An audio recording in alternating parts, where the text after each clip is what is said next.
Hello and welcome everybody out there in Twitch and D&D land to the 5th session of the Tal'Dorei campaign over here at Jira for Us All.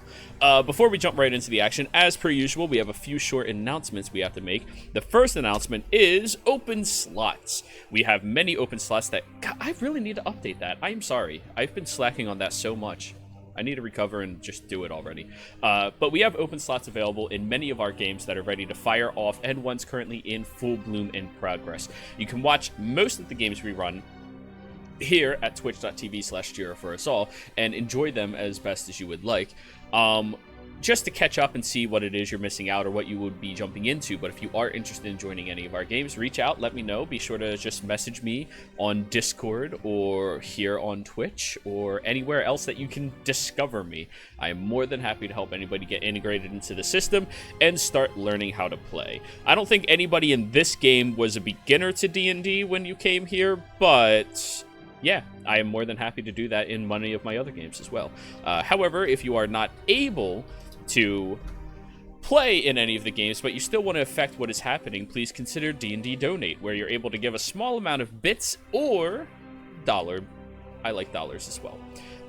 In order to give viewer inspirations, which act like luck counters to party members or the DM to bane somebody that you really want to fuck over in a time of peril or need. You can also give ominous warnings, random encounters, or even integrate an NPC into the game at my discretion, of course. That NPC will not be partying with people as a clarifying factor, because I had somebody message me about that, but instead they will just be able to interact with them and exist in the world and stumble upon them in different situations depending on who the NPC may actually be. Could be a different adventurer following a separate path in all of them.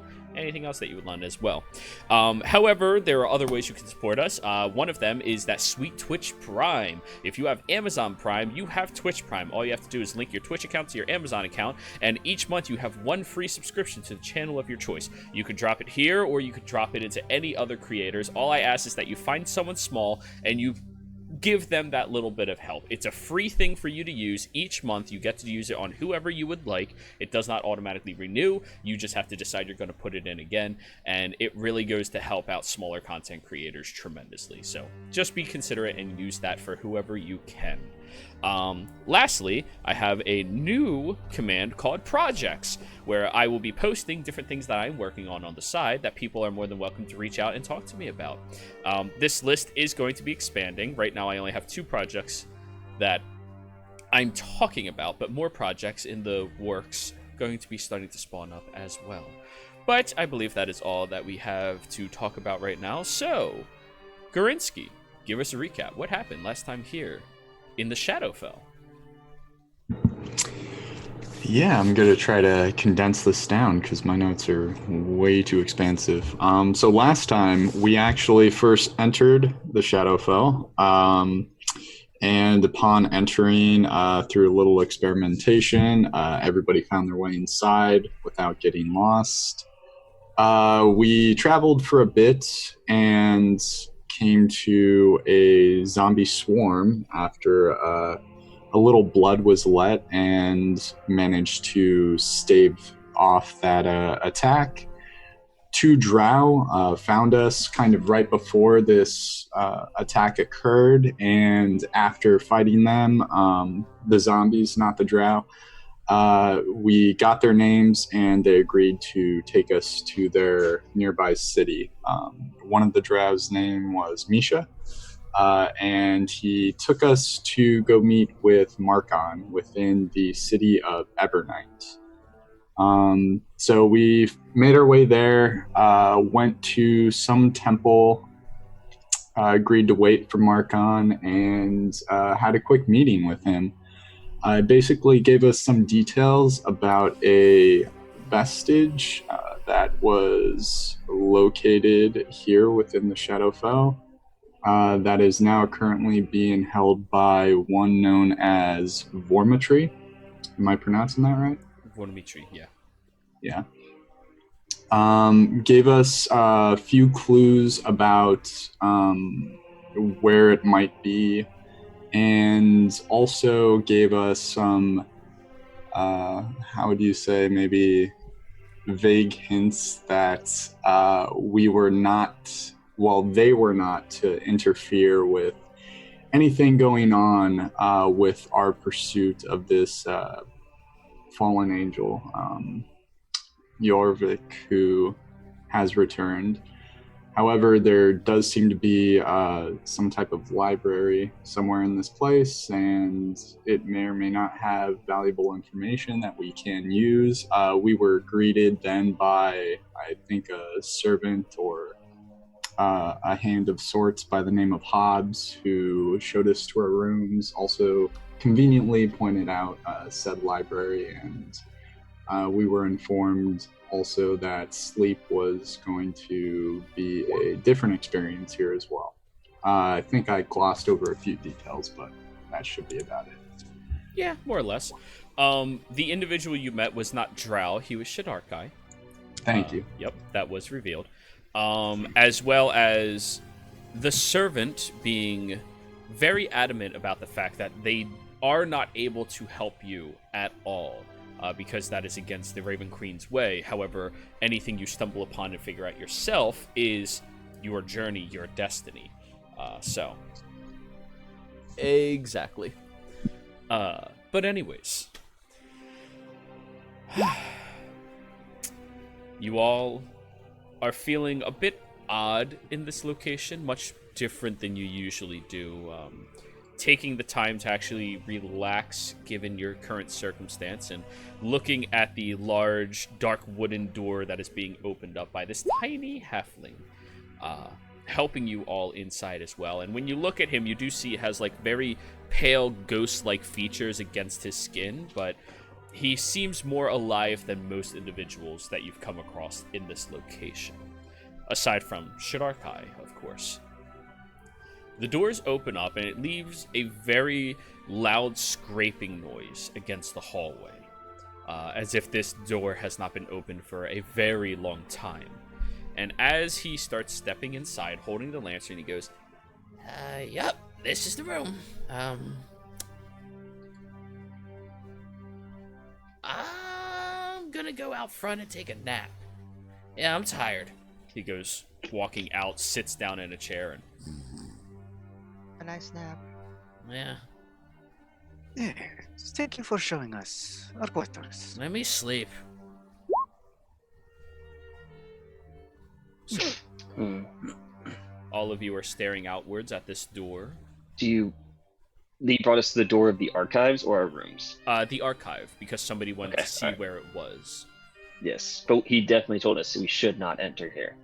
Chris is gonna mage Showed us hand where the it door. was so we could avoid it. Yes, yes. You should not enter here. Yes. Well, no, the halfling actually said you should not enter here. Oh. The other guy said you should not enter here. Yeah. Are there any gaps in the door? Key. Oh, he just opened it. Oh, okay. Yeah, he opened it and then went to sleep out front. Chris is gonna walk in and look around at this archive. Yeah, I guess we'll go in. knowledge. All right. Lauren will follow as well. As you step inside, it's a very dark and musky area. However, your eyes are seeming to adapt to it very well, even those of you that don't have dark vision normally. You're being able to see the blacks and whites and the barren shades of color that encompass this area, as well as the lined writing on each of the spines in red as a very discernible aspect to them that you can see. One of the few differences in dark vision in the Shadowfell compared to other places. Red still exists in your sight. Now, stepping inside, there appears to be 4 small bookshelves, only about 8 feet long and 6-7 feet tall, which for an archive is very small. There's a single table set up on the far side as well, a small notepad set there with an ink, a quill, everything on top of it, and the chair seems to have a high chair placed on top of it.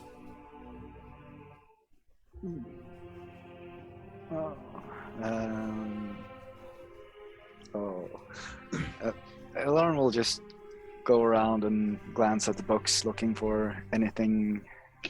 And seeming to mention the he who should not be named. Right. So, yes, Prissa. Prissa will basically do the same with using her owl to help. And she's going to also be looking for things about the vestige that we're looking for that's causing the lava, as well as maybe other vestiges that could be of use. Yes, or Dor. just other items. Yes, Dorzen. If I remember correctly from the end of last session, you said all this was like written in Sylvan. Some of it is written in Sylvan. A large section. I'm going to cast guidance on Prissa. Okay. So, But as I'm taking. I'm not going to touch the books or anything. I'm just going to be inside the room and keep an eye on the people who are actually looking for it. Alrighty. Then I need everybody who plans on investigating any number of these books to please post the languages they understand in chat. One person at a time. Prissa, do you only know 5 languages? Yes. Alright. Thank you, Alarin. Jimmy, are you going to be investigating? Okay. Got it. Yep. Corvin? Sure. And Dorzen, are you investigating? Yeah, I'm wondering how you do the whole all your languages in one box. You edit one of them and you add the words. Oh. Yeah. I'm just gonna click them. Sure. It helps not clogging up the chat. Oh, yeah, it does, but it's fine. I've anticipated that for this session. So, on the far left-hand side, Alarin, you can read a good several of the books that are written in Celestial. The far left-hand side is the one that is going to be closer towards the table, pushed further back. After that, however, you do notice there's a large section of that bookshelf that you cannot read or understand. Walking up, the section that he's not able to understand, Dorzen, you can read and write and understand, as it's mostly primordial and Sylvan. Leading past the Celestial stand over onto the right-hand side, you start breaching into the area where Deep Speech, Abyssal, and Undercommon are all relevant languages and understood, as well as closer to the end of that bookcase, Elvish and Draconic coming into existence as well. The 2 closer up bookshelves are written very plainly in Common, and anybody could read them very easily. And Prissa begins ritually casting I Want to Know All the Things. Good spell. So, with this being the case, everybody is going to have their own challenge for their investigation. Now, if you have an outside source other than an individual to assist you in this, they can, i.e. Professor Uric. However, each of you are going to be stuck doing your own investigation into what you can find. Yes, Gorinsky. If I may, Jero, simply because this form of research isn't actually something that I do that often, can I simply assist the group should somebody require or request help? Instead of doing my own independent search. The way it's going to work for this, no, because you do not overlap enough in languages with other people to do this. I have to fix cameras real quick. Alarin's at the bottom now. So. Yeah, I lost connection for a second. It there. happens. It happens. Apparently, I'm Corvin now. Yeah, it happens. It happens. So let me move him there. Him there.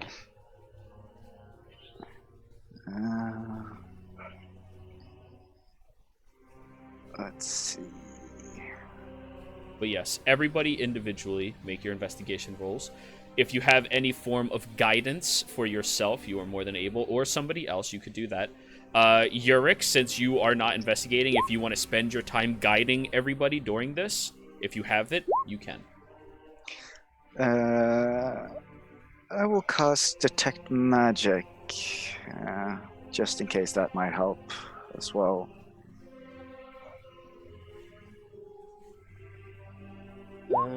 I'll cast. Yeah, or can I like continually just walk around casting guidance on everyone? Yes, absolutely. All right. Yeah. Yeah. Since you're not actively helping through the process, you can guide them. So everybody has guidance on their rolls as well. I'm still getting faces. Well, will detect magic help in any way? Detect magic. You ritually cast it, and it appears that many of these tomes and books are in fact magical. Yes. Jiro, do you want us just to roll an investigation, or are we gonna have different ones for like each language? Each of you has a different investigation per language. Per language. No, you roll your own investigation because of your understanding of your language and that area that you can comprehend. Okay. However, All right, Prissa is having a much more broad stroke investigation compared to everybody because comprehend languages. I'll start with the magical celestial books then. Come on. Well, that's shit.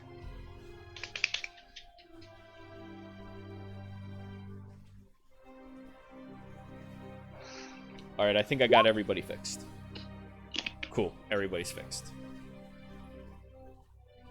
Sorry for those technical difficulties. Do.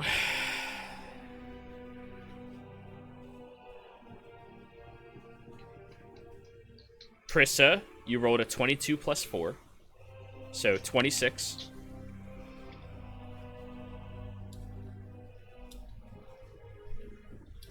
Dorzen. Wait, Dorzen, you're smart now. That's right. I was surprised. I was like, plus I rolled a 9. Yeah, but plus 9's pretty good still. Yeah. Jimmy, did you add your plus 4? Yeah, I'm at 25 total. 21 total. You got a plus 1 on Did your... Flash of Genius. Oh! Flash of Genius gives me a +4. Thank you. Artificers! Hey, I'm not that familiar with it, so I do need to be corrected. I'm not bothered by that at all. I don't think anyone's that familiar with it. Not yet. Not even me. Yeah. He just loves flashing that genius around. Alarin, 7. Yeah. And you're the one who understands the celestial bits. I'm focusing on the magical books, so I'm not making a whole lot of headway. Jiro, I had a 17. You had a 17. Thank you. I skipped over that one. So. Sorry, this is going to be a bit more of a tedious way for me to have to do this, but this is to figure out what information you can all discern. Now, for the sake of everything, you are looking for very specific items, but you are still going to be, those of you with higher investigations, discerning some more aspects of this research and facility just as you are breezing through. So, let's start with the lowest on the totem pole, Alarin. Sorry.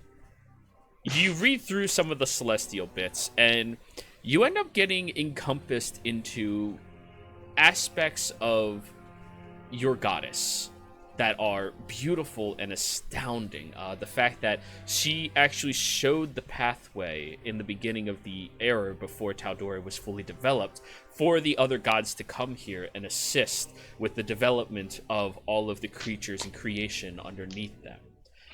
It reads through of different champions that were discerned from this god from faraway realms who acted as the guides and showed the pathway for everybody into existence, and throughout history has been responsible for showing the path of everyone into developing their skills, developing their technology, their growth, their civilization, everything.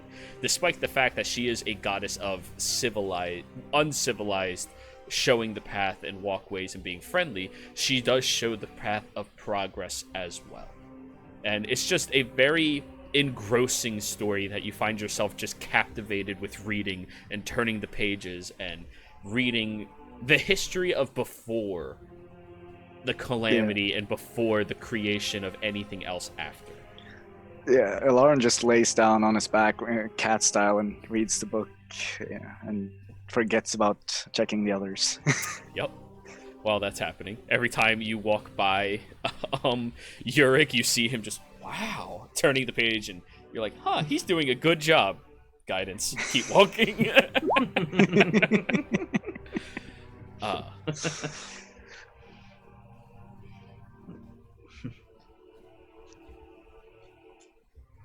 So, next person in order who had the next lowest roll is Corvin. Corvin, you're reaching towards that second bookshelf a lot more than some of the other people are, as you have that understanding of abyssal and deep speech. Shockingly, despite the fact that this is a holy and divine place, a lot of the history has been written down in that language. It has not been converted properly. As when the gods arrived here, they brought with them some of their fellow gods that were necessary for different reasons, different course of actions, and different aspects about them. You read about the Spider Queen and how she was very treacherous in the nature of helping the other gods progress this civilization, despite the fact that Tal'Dorei was supposed to be neutral grounds where everybody was allowed to allow the civilization to flourish to the point above any of the other previous realms. However, the betrayer gods fucked everything up. Now, that's just some stuff that you've glanced over and appealed to, but you did start discerning a little bit of aspects about Vorvik. This is the era that Vorvik came into existence, during the second era. This is pre-Calamity, but only just barely. He was a chosen faithful from a faraway land. A land that is foreign to you in name, and the translation is not very easy for you to get, and you don't really even grasp it, but it's something with an E. You can't really put your finger on it.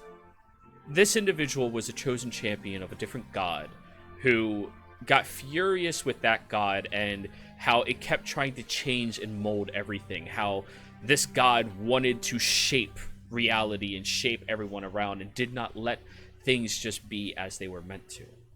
And Vorvik became exceptionally aggressive at that aspect, betraying him and moving on to foreign lands.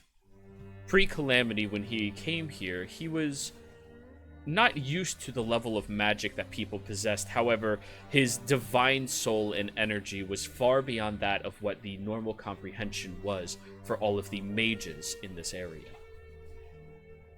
He started noticing the battlements and wars, and despite the fact that he had such immense power within him, he stayed neutral through those pressing times.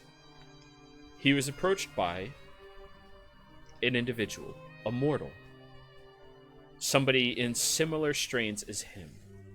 This woman wanted to see that everything progressed how it was supposed to.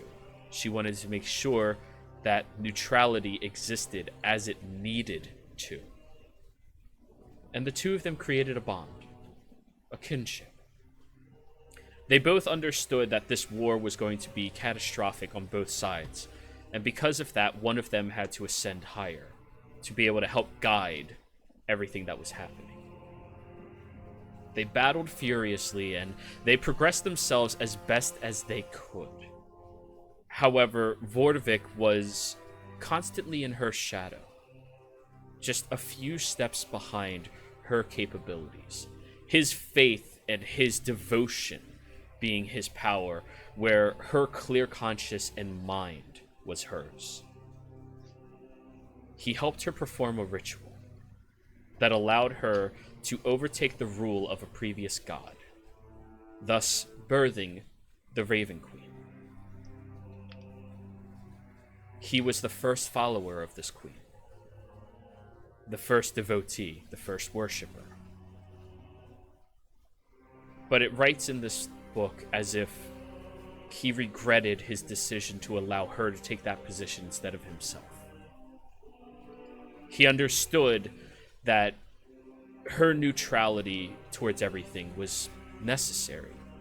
It was what needs to happen for the world to progress. It's what's needed for the sake of controlling the betrayer gods. Neutrality is what they were supposed to be, but they were evil. They wanted to destroy, they wanted strength, they wanted more. The Raven Queen did not. She wanted to make it better. By any means necessary. Do you express that to everyone else? Yes, he's going to translate it to common, if that's possible, like writing it down. Now, and then we'll express that once we're all said and done investigating all of this. I will let you know that her previous name was written in this book, but has been blackened out with ink. Shit. A very deliberate nature. And the process and ritual was very vague as well. Now, Jimmy. Okay. You are stuck on the closer to bookshelves, as you don't understand the languages of anything older. However, you do catch over the shoulder of Corvin as he's reading about that faraway land. You recognize its name. It's a place that the gnomes originally came from. It's a place called Eberron. Gnomes are not native to Tal'Dorei. They are foreign entities, much in the same way that elves are foreign entities to most planes of existence as well. They've just been there so long, people have forgotten that. It's supposed to be where artificing first was created by the most intelligent of gnomes before traveling past. Just a little aspect that you picked up over his shoulder. It helps having a short attention span sometimes, as anyone with ADD will tell you. However, you start reading through some of the other books in the common section, the ones that you can actually understand. There were many other champions after Vorvik. Apparently, starting on the third bookshelf, which would be the third era, directly after the Calamity, that is when he's being scribed out. He's being referred to offhandedly. He's not truly a recognized entity, despite the fact that, well, what Corvin just found out. Now, there's been a few other champions. Ones that walk around white stone with incredibly powerful wolves that obeyed their command and lurked with them. Ones that, despite the bloodshed and despite the warring state and the aftermath that the Goliaths had against civilization post-Calamity, the shape of their beings being molded and taken over, they were able to calm the spirits of people and not so much control, but guide them towards a different direction. Still being able to be destructive, but not being so destructive that they would destroy everything in progress. There is one chapter in here that you pick up a little bit. Vorvik came to meet with one of these champions of the Raven Queen in the era. You see, the champion has to be alive in order to be considered the champion. They have to walk the realm of mortal kind to protect them, to help them, and to guide using her words. This newest champion was an interesting one that was not thought to have been chosen very easily. They were the founder of an organization called the Myriad. This organization's goal was to remove the people that they saw through their own powers of divination were going to destroy civilization or crumple down progress as it was being intended. They would spend days and weeks divining on every person they met, every person of interest that would come across them, and they would judge this person if they would be destructive or not. They started this organization originally to assist these people into going towards better places, going towards better lights. But if they were not showing that progress that they needed to be better for all of society, she took it upon herself to remove them from the threads of destiny. Vortvik visited this would-be champion, as he knew his queen was interested in them. And he tried making a deal with them, saying that he will show them the proper path, show them the true way of molding destiny without disrupting the flow of it and causing other biased reactions. For with every thread that was cut loose, another one had to be pulled taut to keep the balance of nature sustained. And if you remove too many threads, the fabric of everything would crumble down, as would the veil that protects this realm. Vortvik did not have the Queen's permission to do this. He took it upon himself.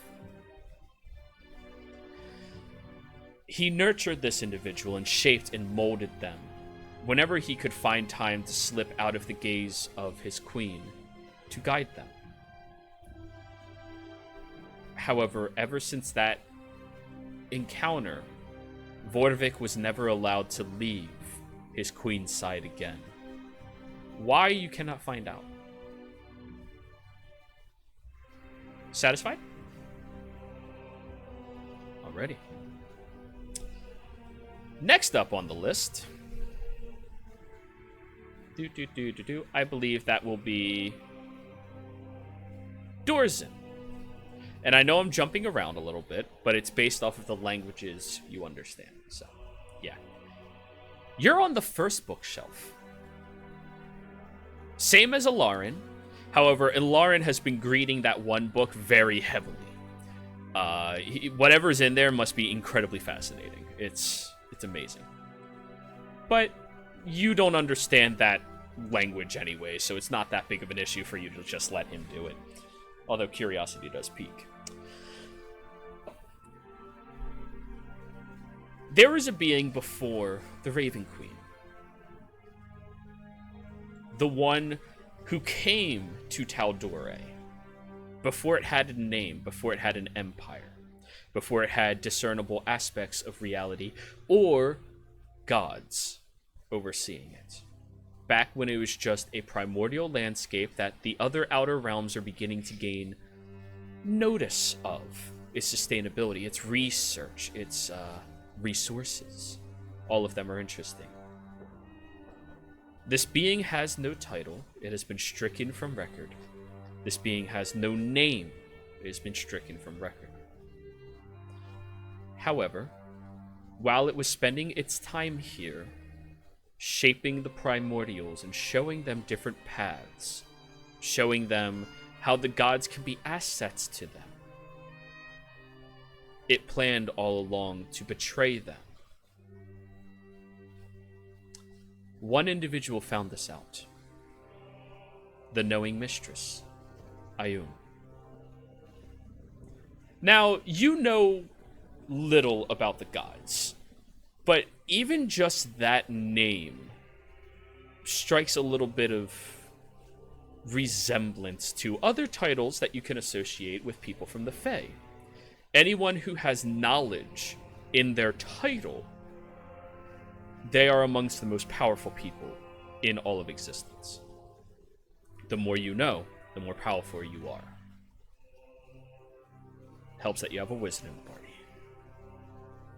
Now, the knowing mistress found out that this individual had betrayed all of the other gods. The gods were willing to let this civilization grow and have the primordials do what they were always supposed to do, since these primordials were more well-tamed, more well-mannered than the previous ones from the plane that they came from before. The knowing mistress confronted them, and upon this confrontation, this individual who's been stricken from record snapped, claiming that her use and abuse of her magic is what's going to be the downfall of all of this new world that they are working to construct. If she wanted to help them, she should take a step back and allow just the weaves of fate to control it. The mistress combined her might with 3 of the betrayer gods, all of which allowed her to imprison this individual to the point where their power was little more than a resemblance of what it used to be. This entity remained in their status, in their position of authority, as they needed somebody who could still weave fate, control it, and guide it, without being able to weave and control anything else.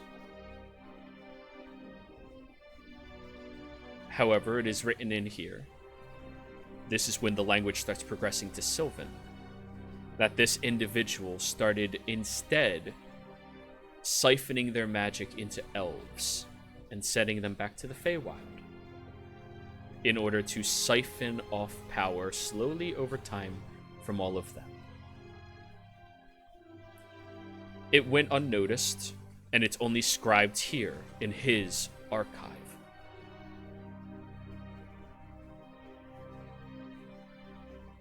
Now, it is also written down as a personal letter in here. A personal note, almost like a diary entry.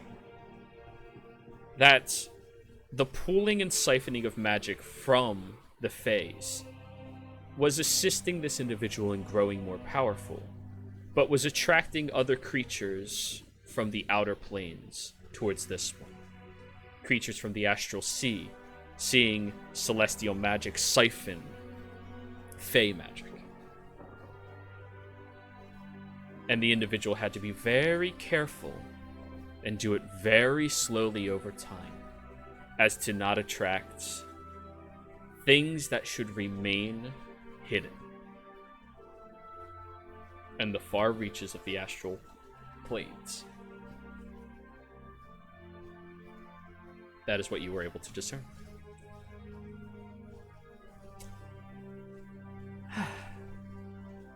Prissa, do you have your notes ready? Give me a second. You hit the DC.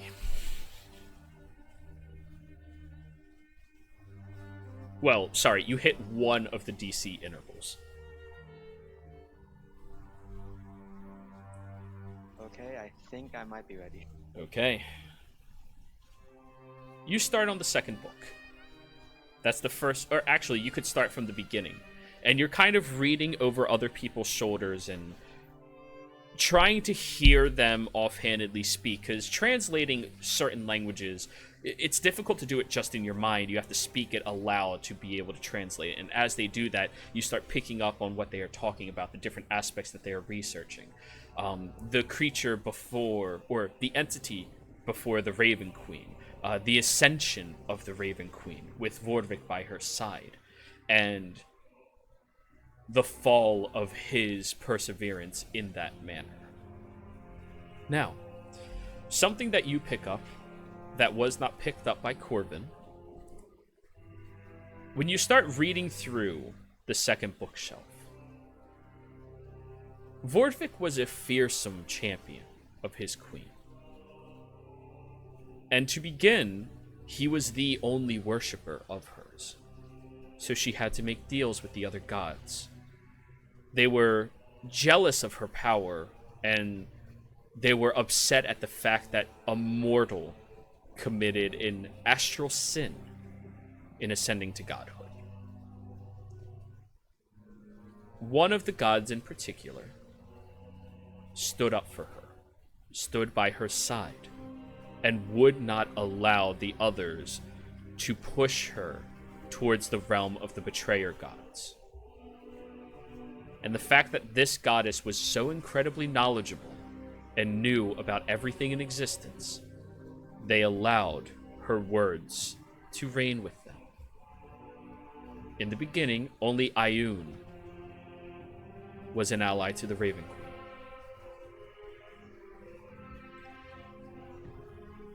They befriended each other. became close and started developing their own pathways. Ayun never having access before to fate, but what fate produced for everybody. See, she is the goddess of knowledge and written knowledge, but to understand the different pathways that everybody would need to progress in order to strengthen themselves or to mold and shape destiny that is outside of Ayun's comprehension, outside of her realm, the Raven Queen gave her access to this. And over the next 200-300 years, they were as close as anybody could be. The Betrayer gods starting to become more and more of a problem here. Ayun found the person who was originally in charge of the Weaves of Fate and removed them from existence. It speaks of a ritual of perseverance. Somebody, the only person that can remove another from existence is one who is willing to take on their destiny. It is a tedious ritual. It is a powerful ritual. And it ends in bloodshed. The two individuals fighting against each other, dueling in battle, and the one with the stronger sense of will and purpose will always be the one who overcomes. However, it's a very dangerous interaction, as an individual who siphons off the destiny of another has doubled their responsibility through everything. The only way to commit this sin against the astral planes, the removal of somebody's entire existence, is through a bond with them.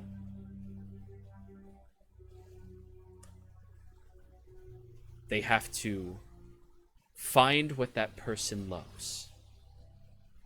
Find what makes them them. And acquire it into themselves. And slowly, after the other individual is removed, their existence will be erased from all memory, from all time, and from all writing. As you've looked back in the notes, that individual who has been removed from existence is just blankened spots, not scribbled with ink like the Raven Queens, but removed altogether.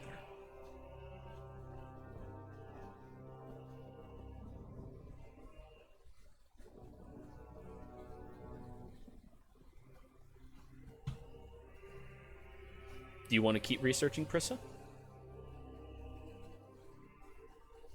Sorry, I was busy writing all of that down. Jesus. Reasonable. Um, That's why we have VODs. yeah. Oh yeah. This is like extremely, like, this is a epic adventure story. Something. This is. I want to know more. Prissa wants to know more. All right. You continue reading through, and the Raven Queen erased this other individual from existence. However, it was a long, tedious trek and battle. She took over their name, their title, their abilities, but started gaining adaptations of them. Their true neutral mentality was constantly strained against the wanting for progress that this other individual had. And the Raven Queen was forced to be closer with Ayun for the guidance of the knowing mistress,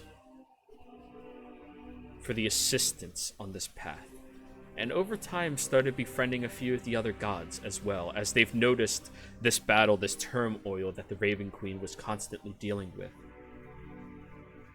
One of the gods in particular took a fondness to her, and admiration. The Platinum Dragon. Understanding the battle between an individual's innate being and their perseverance of what they want.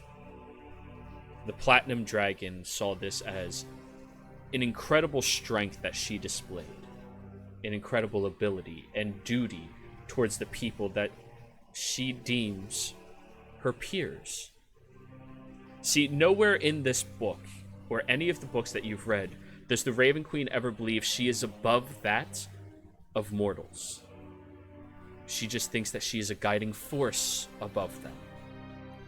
But she views them as valuable as herself, as her peers, and in many ways far more powerful than she is.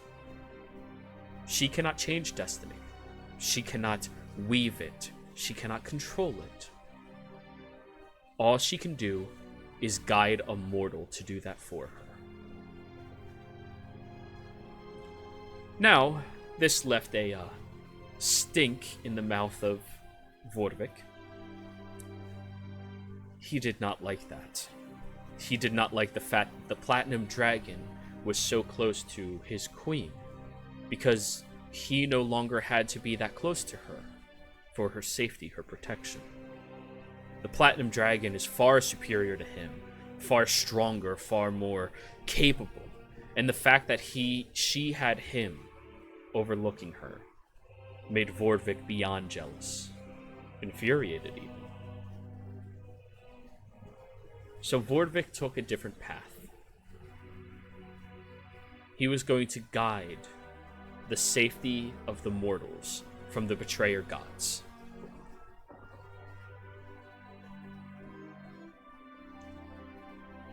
So, when the betrayer gods began their calamity, began the war between mortals and everything else, Vorvik was on the front lines.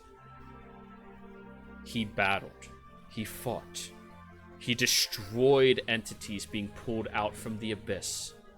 He vanquished evils more ancient and old than himself.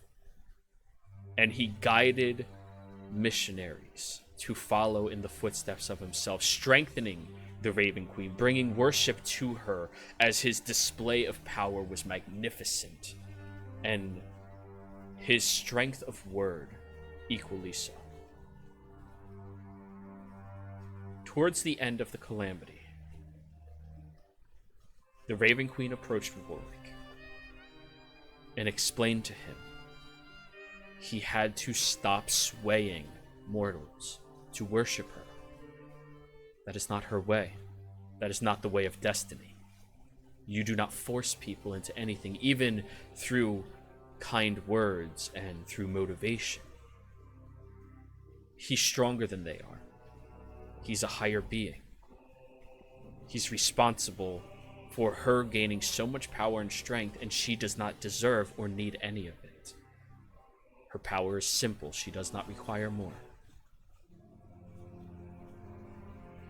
He was upset at this. Understandably so. As all he was trying to do was to gain her favor once again. And he was doing a fantastic job, and under any other god, that would have been seen as a reasonable avatar of them. But not the Raven Queen. Not her way.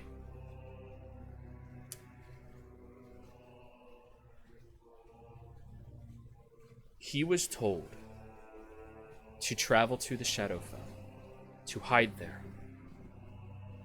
to gather a castle that she has discerned that she is going to be moving into,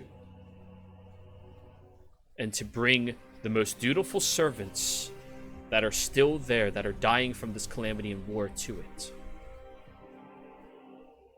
and to leave this plane alone. When he inquired why, she was making a tactical advantage with Ayu, one that is going to be beyond dangerous. And if she is going to be harmed and damaged in this way, she needed a safe place to retreat to. Vorvik did this, realizing now that he was back in his position as protector. However, scared of what might happen to the Raven Queen, he went back after gathering those individuals to the castle. He went after her. And as the pinnacle of the calamity was happening, gods being skewered by pittons into mountains, and seeing the Raven Queen about to be subjected to a mighty attack from a large entity whose name has been strucken from record.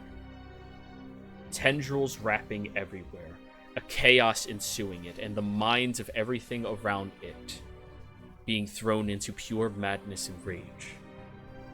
When this entity had its grip on the Raven Queen, Ioun was doing what she can to continue a ritual by herself in order to seal this entity, the power and the strength of the Betrayer gods, away. Vorvik interrupted this fight. Despite the pleas of the Raven Queen to ignore it, she knew what she was doing. And when he intercepted one of the attacks, the mental breakings that this creature would have done to the Raven Queen, Ioun stepped in and took the attack instead, knowing her mind is powerful enough not to be destroyed by this eldritch horror. But in that moment of weakness from Ioun, the other gods had to drop what they were doing, come to the side of the Raven Queen to continue the ritual collectively, none of them being mentally as powerful as her, in order to stop what was happening. The Raven Queen turned to Vorvik, upset, sad that he betrayed her by trying to save her, and thereby betraying all of existence and all of progress.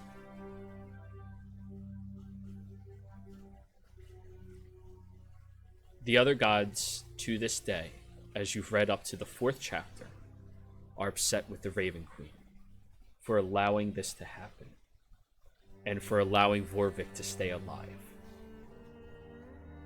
Blood was demanded for his betrayal. They were perfectly fine with her dying, as was she. But instead, they lost one of their most powerful allies, as she is now hiding in the far reaches of the realm, doing her best to never be noticed, as she still to this day recovers. Now you are caught up to present times.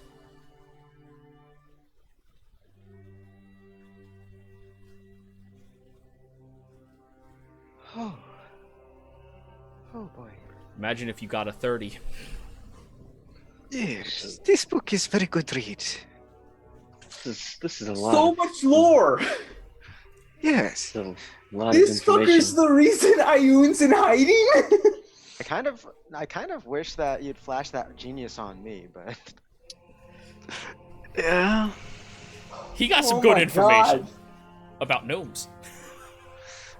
You're muted, Gorinsky. Oh yeah, Doors and Prissa, either of you guys happy that we just fucking ran now? Yes. God. Do you Okay. even think that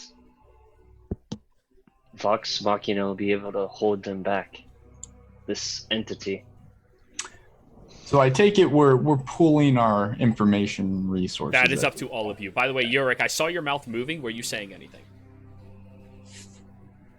Because you're muted. Yorik's like, I'm really glad I changed how I spelled my name and they don't know it's me. No, I was just asking, like, so did anyone discover anything somewhat significant in this library? Yes, I'm a and bit bored. this is what I put forward. I Vomit. explained what Jiro explained. So And I'm much sure we're like, happened. oh, I read this, and I read this.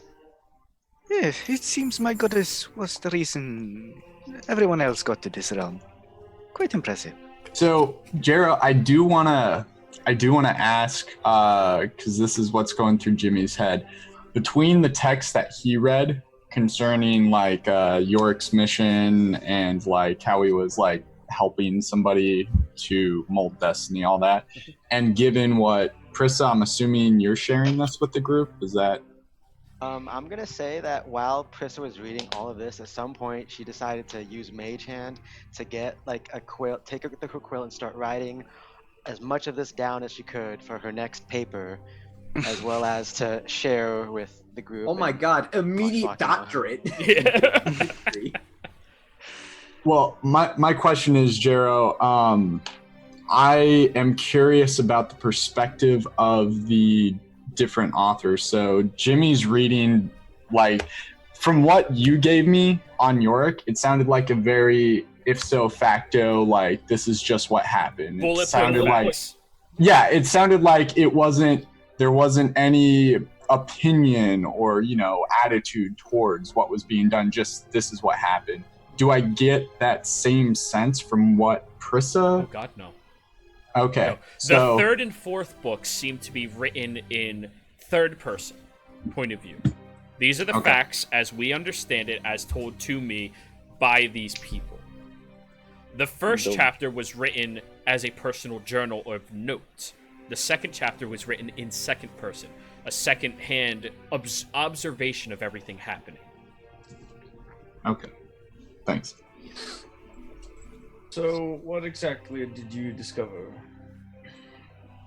If you would relay the short version. Well, Volric is from somewhere else. Not sure where. Right? Jimmy, do you jump He in with came where here? he's from? But that's what I'm trying to get. What was he from? The same place as the gnomes? Yes. Oh, okay, yeah, I'll definitely volunteer. Seems that he's from this place called Iberun.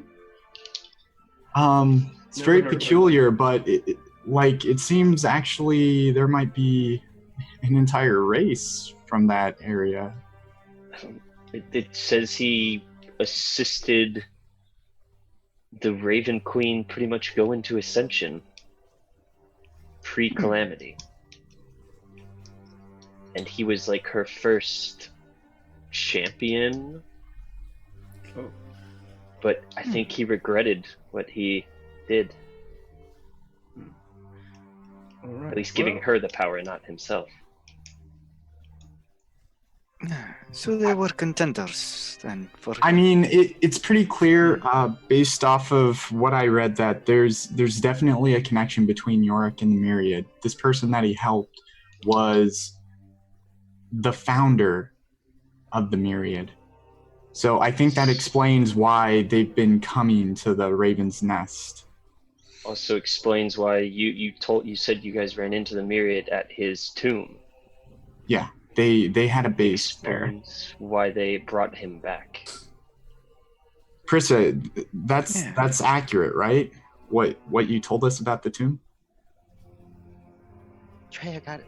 Like Prissa's kind of going on like a whole like ramble to herself as she continues reading and just writing all of this down with her mage hand, and just it's like this is a information overload. Gonna say you guys are listening to Prissa for a good 2 hours as she's speed reading through everything and just vomiting information.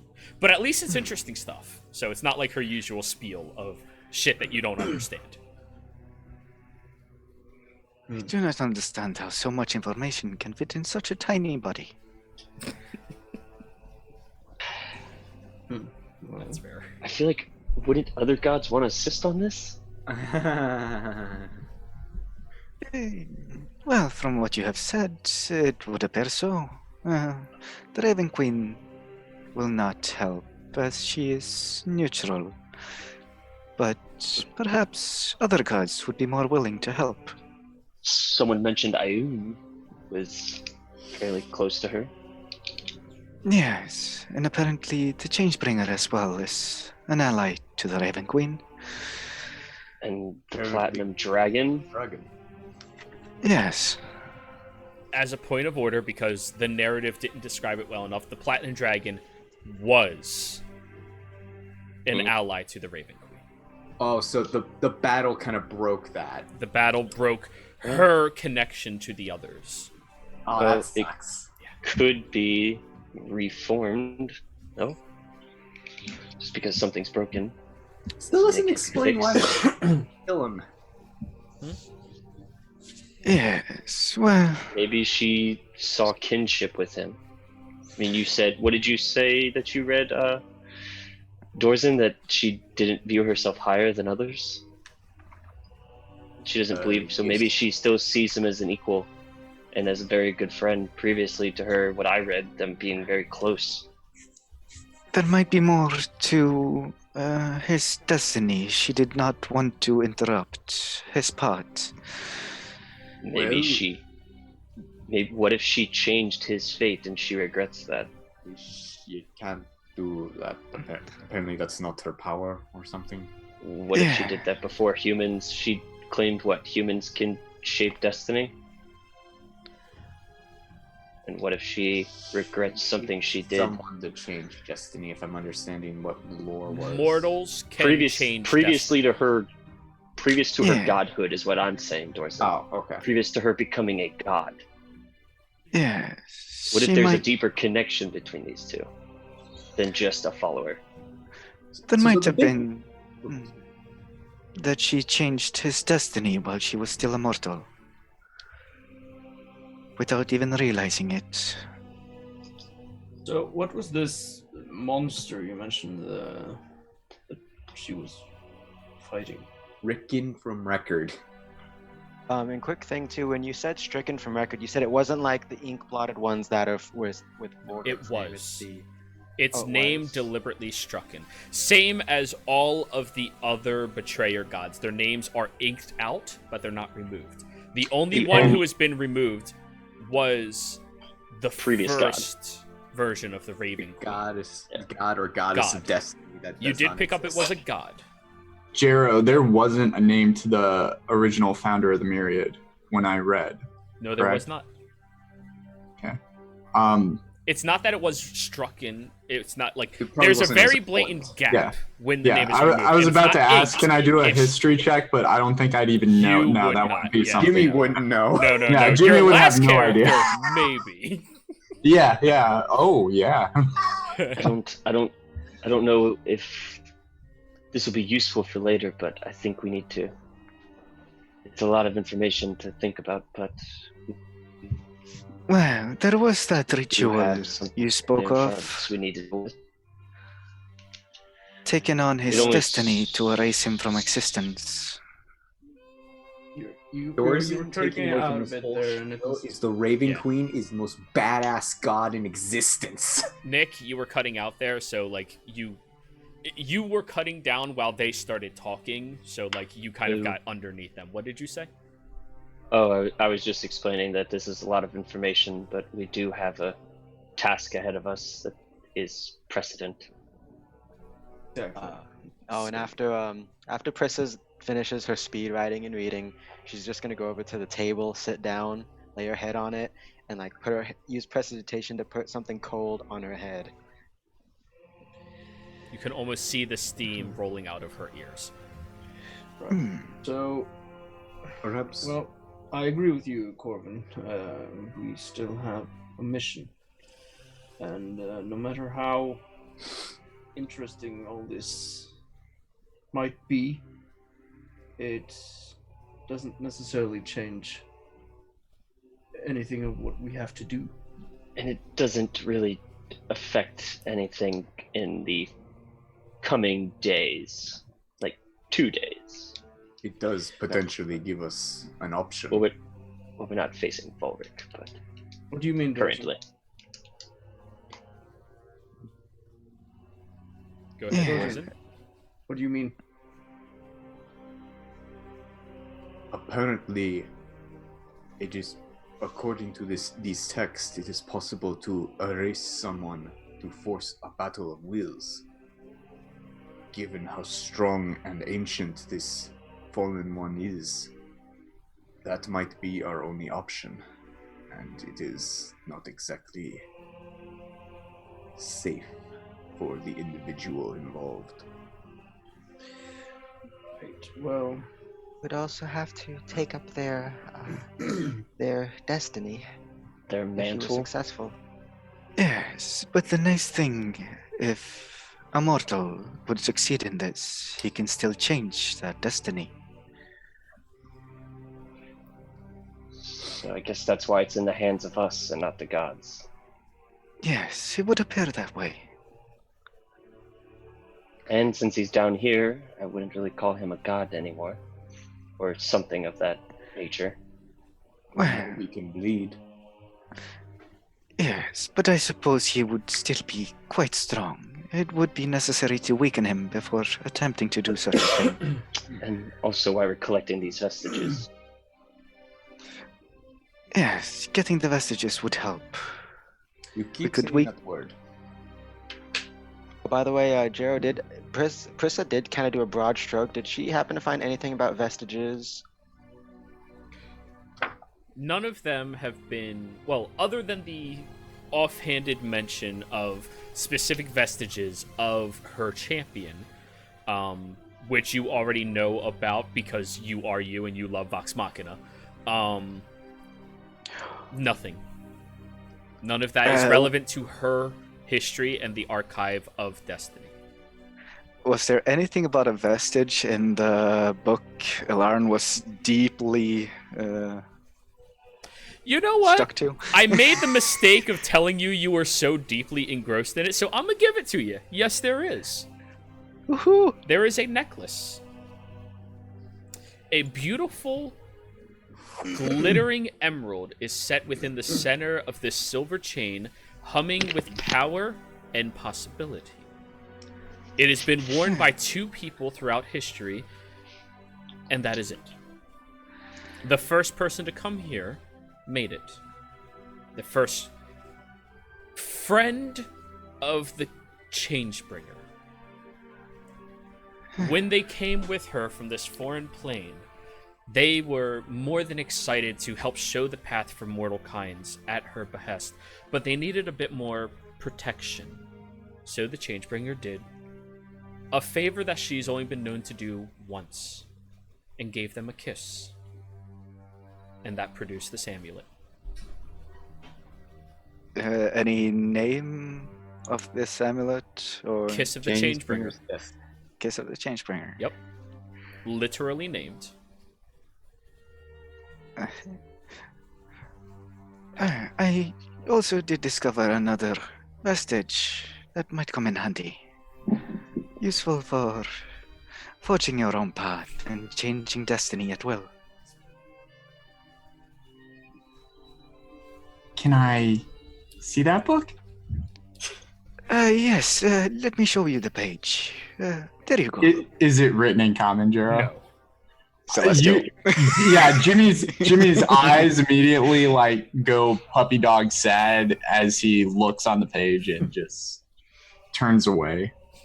He goes back to the stack. Shot in the dark, considering the pages I read were so freaking long ago. Is there any mention to artifacts or some item associated to the previous god of destiny? Or not even a blimp or mention? Roll me a perception check. I'll call this one.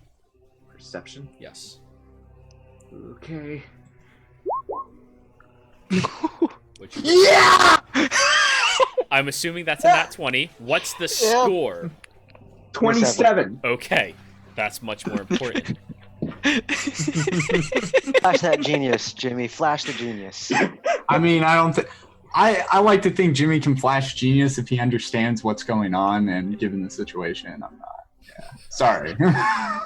So, Yeah, take it. Take it if you can. I should have done the inspiration. Oh wait, no, that wouldn't have added to that. That's a second roll. I mean, Dorzen is doing book research, right? Yeah. Yeah. Is it in common? It's cut between Sylvan and Primordial. Yeah, I can't help you, bud. Yeah. Hey, give Pressa 10 more minutes and she can still help you. Too late. 27.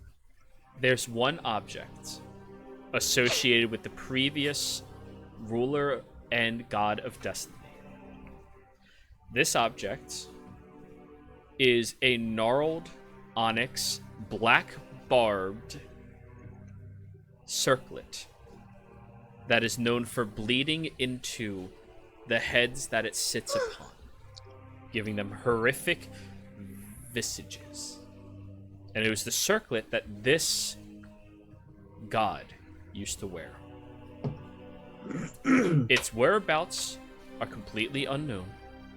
What happened to it is completely unknown. However, it is said that one of the betrayer gods had a wanting for this object and to imbue it with her own abilities. And so the onyx twisting barbed wires now look that of spider legs digging into the head. It is referred to as the circlet of barbed vision.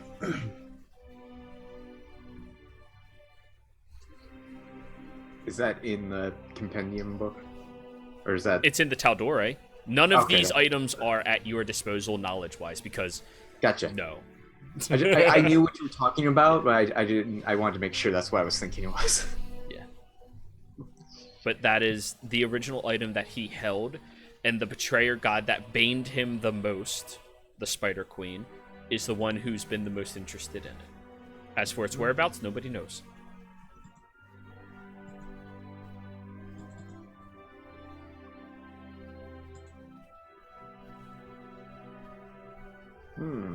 So, after Prissa takes her brief respite, she's going to once again comprehend languages and continue learning as much as she can about everything. All right. Prissa has found her hobbit hole that she's never leaving ever again.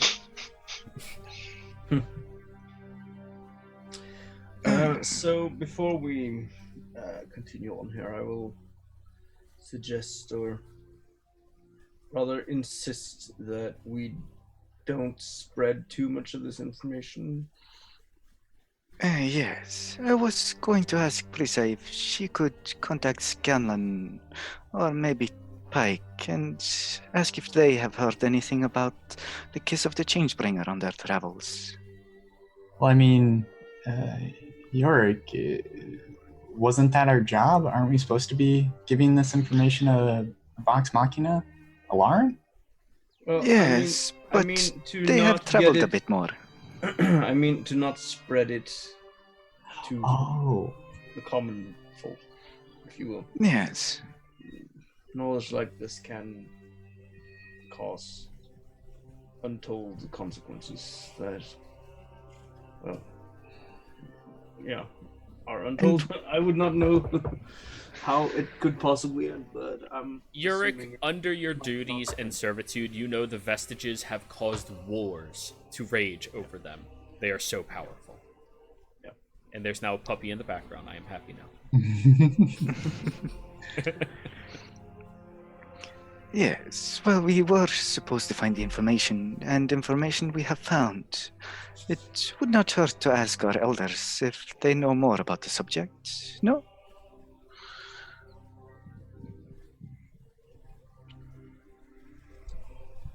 looking at Prissa.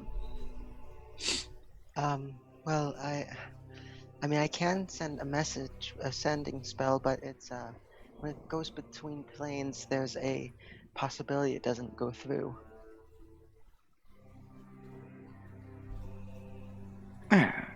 Yeah, Well, I will leave it to you. We are here by ourselves, and I suggest we move on to the task at hand before we delve further into this new discovery. I agree with Yeah. I you. vote we sleep on all the information we just got. Well, Speaking of sleeping, yes, we were probably needed teach you to. all. That would be nice. Hmm. But Try perhaps to we should. teach Perhaps we should get back to our quarters before, yes? Well, Corbin still has to teach us the Probably. what's it Do you want called? me to teach? The meditation or whatever it is you elves do. Trance. Trance. I think you Trance. froze. Okay, Meditate. you're better. Can you hear me? Yeah. Yeah. So, kind of get in a position where you're comfortable. Sit, kneel, lie. Doesn't really matter.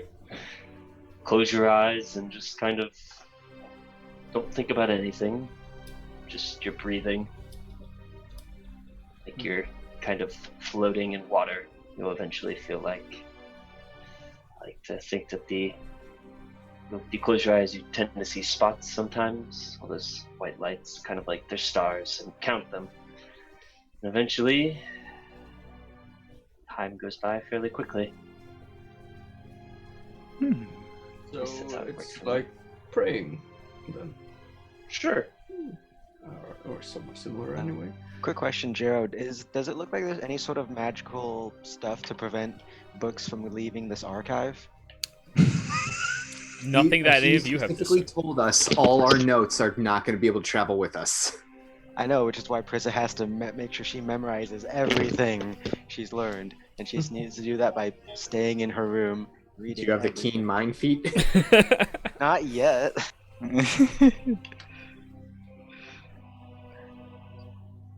Well, I suppose we should try out this trance then. Even though they clearly wanted us to investigate this room, I do not think they will take kindly to finding us here. So yeah, let's get out and get this trance going.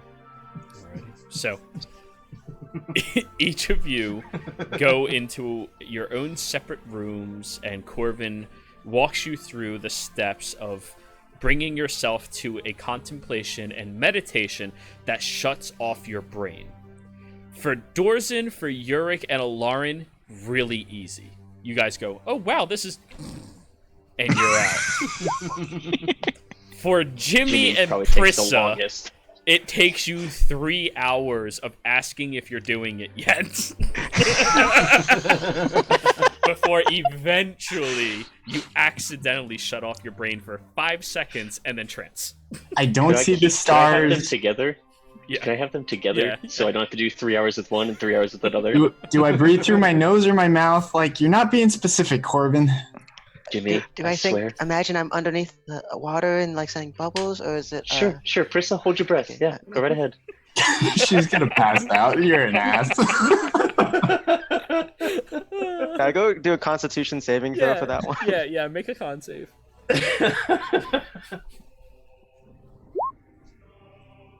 Alrighty, yeah. You managed to hold your breath for a while, but eventually you do have to... and it's a tedious process trying to get you two to sleep. Did I do it that right? Yeah, just gotta work through that burn, you know. I think when we're in the trance, we can't talk. Wait, so does that mean we're No, not you trancing can't. yet? No, you're not. No. It's like Yeah, we've asking had it somebody this if time. they're asleep. It doesn't work that Close way. just close your eyes. Jimmy Don't talk eventually... By the time Don't- they don't start talk, the Jimmy. trance, we're Don't ending talk, Jimmy. ours. Oh, you guys are getting your trance by the time they're starting theirs. Yeah. Jimmy, I don't want you to think about any experiments. Just shut off your mind. Just turn it off like we turn off, You your just mentioned robots. experiments. Now I'm There- thinking about them. There's beads of sweat. Can we sweat here, Jero? I don't know. Sure. There's throbbing veins on Jimmy's forehead when you say that. Prissa, He's trying just- earnestly. That's the Prissa, problem. just think You of can't staring at a try to book do it. That's that's why blank. you two are failing. You can't try to meditate. You have to Do meditate. or do not. There is no try. Yeah. This is like Yoda trying to get the Force explained to Jar Jar Binks at the moment. Do you- It's just- Do you want me to sit on your back? Will that help? No, I didn't. Carries me Eventually, around a So little if we bit. just punch them and knock them out, would that work? Yeah, of course. no, but eventually, Krissa is Jimmy, close your eyes. Krissa Flips dagger. semi sort of what was I saying? Decides to just start thinking about how she's gonna start writing all this stuff down in her mental journal, so to speak, quote unquote. And I think at some point after that, she eventually does trance accidentally. That works. That works. Yeah. Does anyone have the sleep spell? Yeah, you do. You have the big fist. Ay. So, Jimmy, think about this. Think about the flowing and mixing of alchemical solutions pouring back and forth and mixing into more and more colors, and just keep thinking about that. It eventually works. yeah. Instead of not thinking like you initially told him, you tell him to focus on one thing, and that seems to put him at ease. I was thinking, what would Jimmy be able to just focus on? So, I manage eventually. everyone else wakes up while those three are starting their training. I'll You drop go. into yours immediately. You're just Yes. Alarn is just purring for 4 hours straight. But after the 4 hours, the three of you wake up and you feel great. Fully rested. It's interesting. You didn't really dream so much of have an interactive experience with your mind, where you imagine different situations, play through them, and you were able to interact with that directly.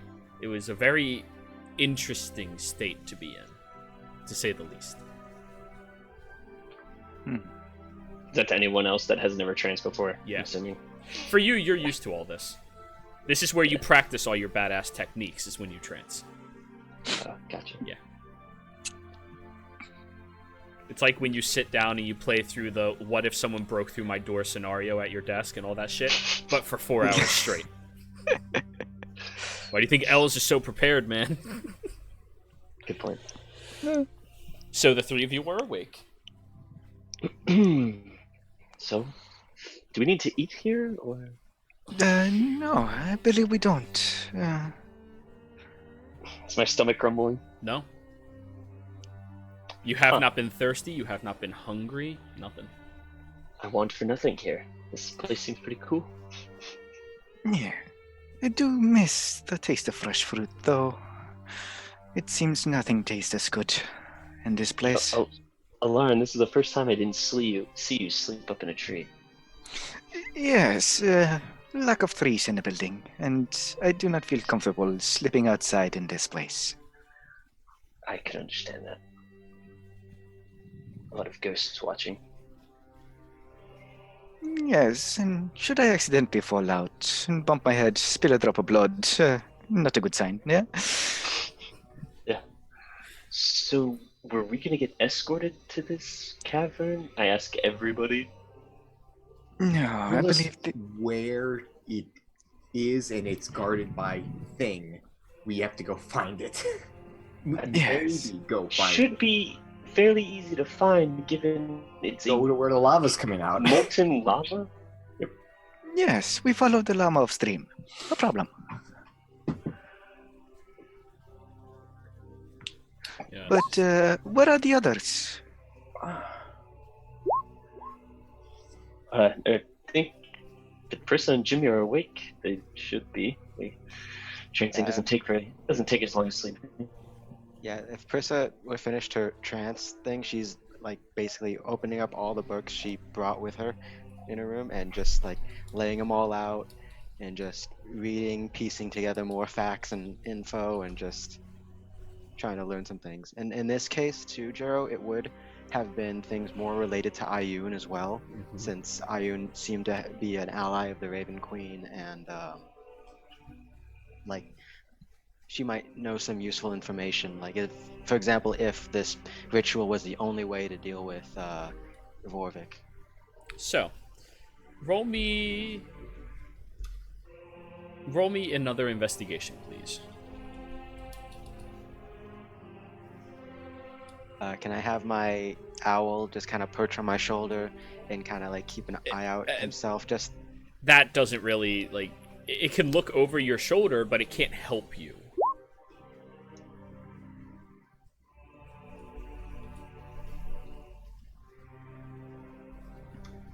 What'd you get? I got a 10.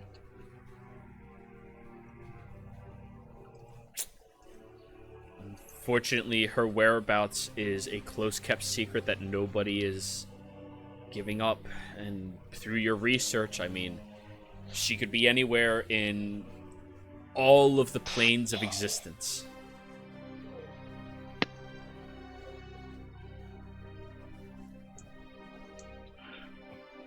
Do we feel prepared to take on something with fire? Yes, I do have a way of protecting, well, only one of us, but I also have that ability. We could but always be more prepared. Oh, I can protect 3 of you against fire. some of my 3 skills of will us, probably be nullified. Giving fire gives off light, and lava gives off light. So I'll probably have to be sticking to the shadows a bit. I won't be getting up close and personal. I can only protect 1 of you. 1 of us. Yourself. I'd say worry about the frontliners. Hey, the cleric protecting itself makes perfect sense. Yep. And But- for all of you that have to prepare your spells, make sure you've chosen the proper prepared spells for the day that you are walking into, okay? Rangers, clerics. Will can't use magic. Whoa! Rangers can't prepare spells. oh, Yeah, they have their known. Oh, that sucks. Rangers just have known. They can only change on levels. I know 4 spells. Really sucks. I can do them. They're Wizard. not bad. Do your preparations. bad. Artificer, you don't prepare her either, do you? You do? I do. Okay. I prepare. Make sure all of you are prepared and you're good. Yep, Jimmy is getting ready. I'm trying to. I'm trying to I think got of what me spells absorb would be elements. useful in this. If you To want be get... fair, I think I probably spend more time preparing than most people because I'm like actually getting my devices. True. You must have never seen me sharpen my stuff. But Prissa, if you want to ask the party what they think you should do while you're doing your studying, you're more than welcome to. Oh, you mean for spells? Yeah, you can ask them.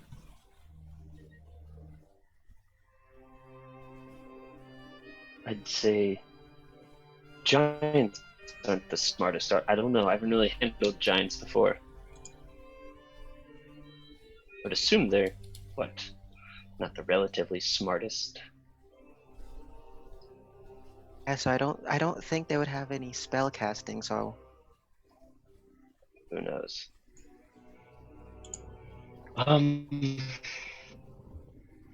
Something. I'd probably say anything water or ice based is fairly useless. Probably fire as well. Well, who knows? It's lava.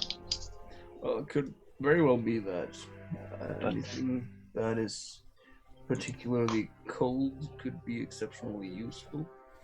Here, Prissa, I'm gonna give you one of these, and I give her a potion of greater healing.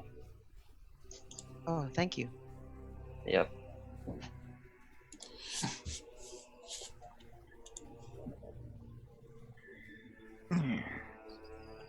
I have prepared a little bit of healing, what I can do, but it is not much.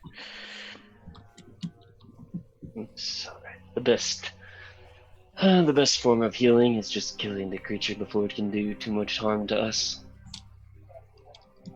Yes, and as well as offsetting any damage it could possibly do. That as well. Now, I don't think this thing's gonna give it up willingly. Whatever messages are quite powerful. And obviously, probably knows what it is. So, talking our way into it giving it to us will be quite a challenge.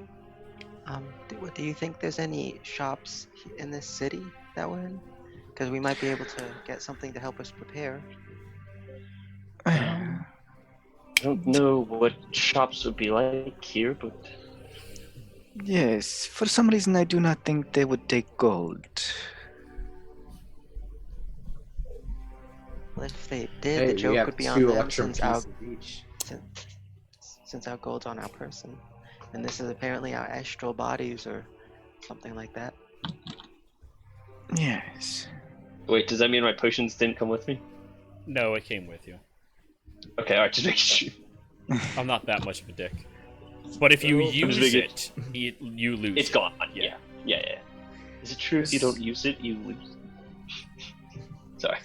Well, if you consider the gold you have on you as sort of an extension of your own soul, I guess, the astral sea, then I would highly advise giving it away. Not giving it away. I mean, Yes, I was strange- wondering very that for a important second. word there. It's a strange. Dorzen just had a revelation. You're actually a Hero. warlock. All the time, like, did we find anything relating to what that creature giant might be when we were researching? No. None of you focused on research towards that. You focused on Vorvik and other things. Well, I focused on vestiges, but what I found was entirely different. There's not a whole lot written in here about the vestiges, unfortunately. Well, it's kind Not of in common. offhandedly, not in the languages you know. They're old. I think finding this and maybe watching it for a little bit might help us learn something. It's probably going to have guards of its own, creatures that serve it. So, expecting it to be alone and not guarding its home is going to be something. It might not have any guards. Yes, I'd prefer But- to assume it does. yes, but Marcon did say it was not of this realm, so Well, If if anything, we it still could have be some That doesn't- time, everything. That doesn't mean something powerful doesn't. Also, we it's still- surrounded by lava constantly. I doubt anything's bothering to go there. yes. Well, I don't. if we still have time, we could try to hit the archives again and learn some more. Okay, how long did we spend researching, Jerome? Yesterday? Yeah. About. Yeah. All of you spent about 2 to 3 hours. Prissa spent around 8 to 12. ah, So we're at like 18 hours of our 24 hours. 4 hours trancing, plus 3 from them trancing, plus travel here 2 hours, so you're closer to that like 20 Almost hour a full mark. day. yeah. So we have like a couple hours of looking around and getting to that guy. Yes. What happens in 24 hours? We're not allowed. We're gone. We leave. That's So what we he don't said. have much if I remember time. correctly, we have. We don't know how far away this thing is. I think we should just start making our way unless there's something Exactly. extremely pressing. Yes. I mean, that might. I am very sorry, Prisa, but we are Yeah, on a no, we're short on schedule. time. We'll have to just come back another time then.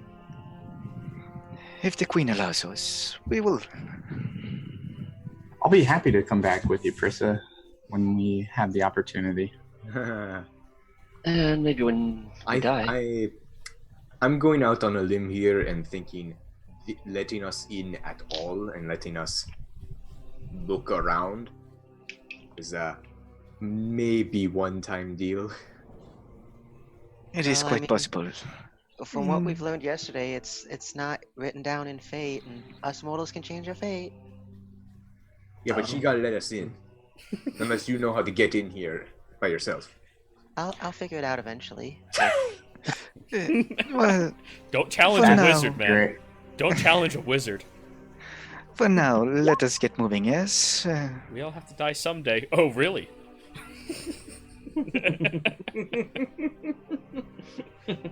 Got any proof of that statement?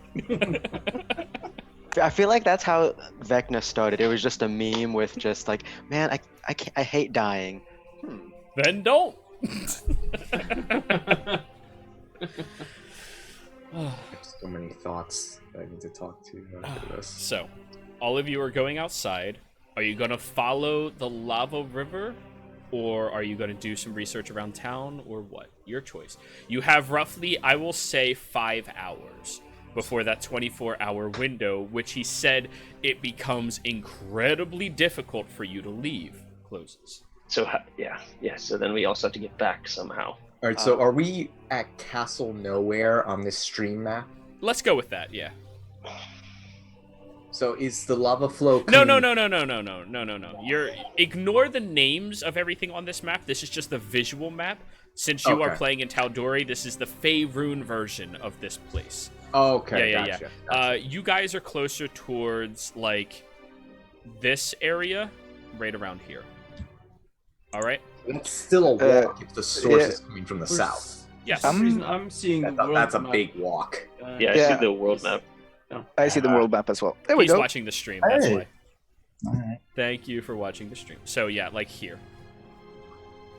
Oh yeah, and That- that flow. The flow is coming from the south, or it's coming from the north, going down. It comes from the south. To the north is a huge body of water that the lava cascades into. Wait, this map is messed up, Jero. I think you mean the flow's coming from the east, correct? Look at that compass. Yeah. Where the fuck's the Yes, it's coming from Oh. the east. Thank I you. didn't know that. Thank you. That's a weird map. It is. Yeah. It is. So we head east. I thought you said west. Well, let us follow. Thank you. Yes, Thank that you, reaction Gracie. was perfect. We go upstream. Yeah, Yes. that's gonna take at least a couple hours just to get there. That's outside of the city. Quick question, Joe. Did No, not really. what's his name? Misha? Yeah. The leader guy. Did he mention how we actually leave too? No. Like he said that we have that window, but he didn't say how. I'm gonna assume either he's gonna help us or we're gonna have to pray. Yeah, Can't help us.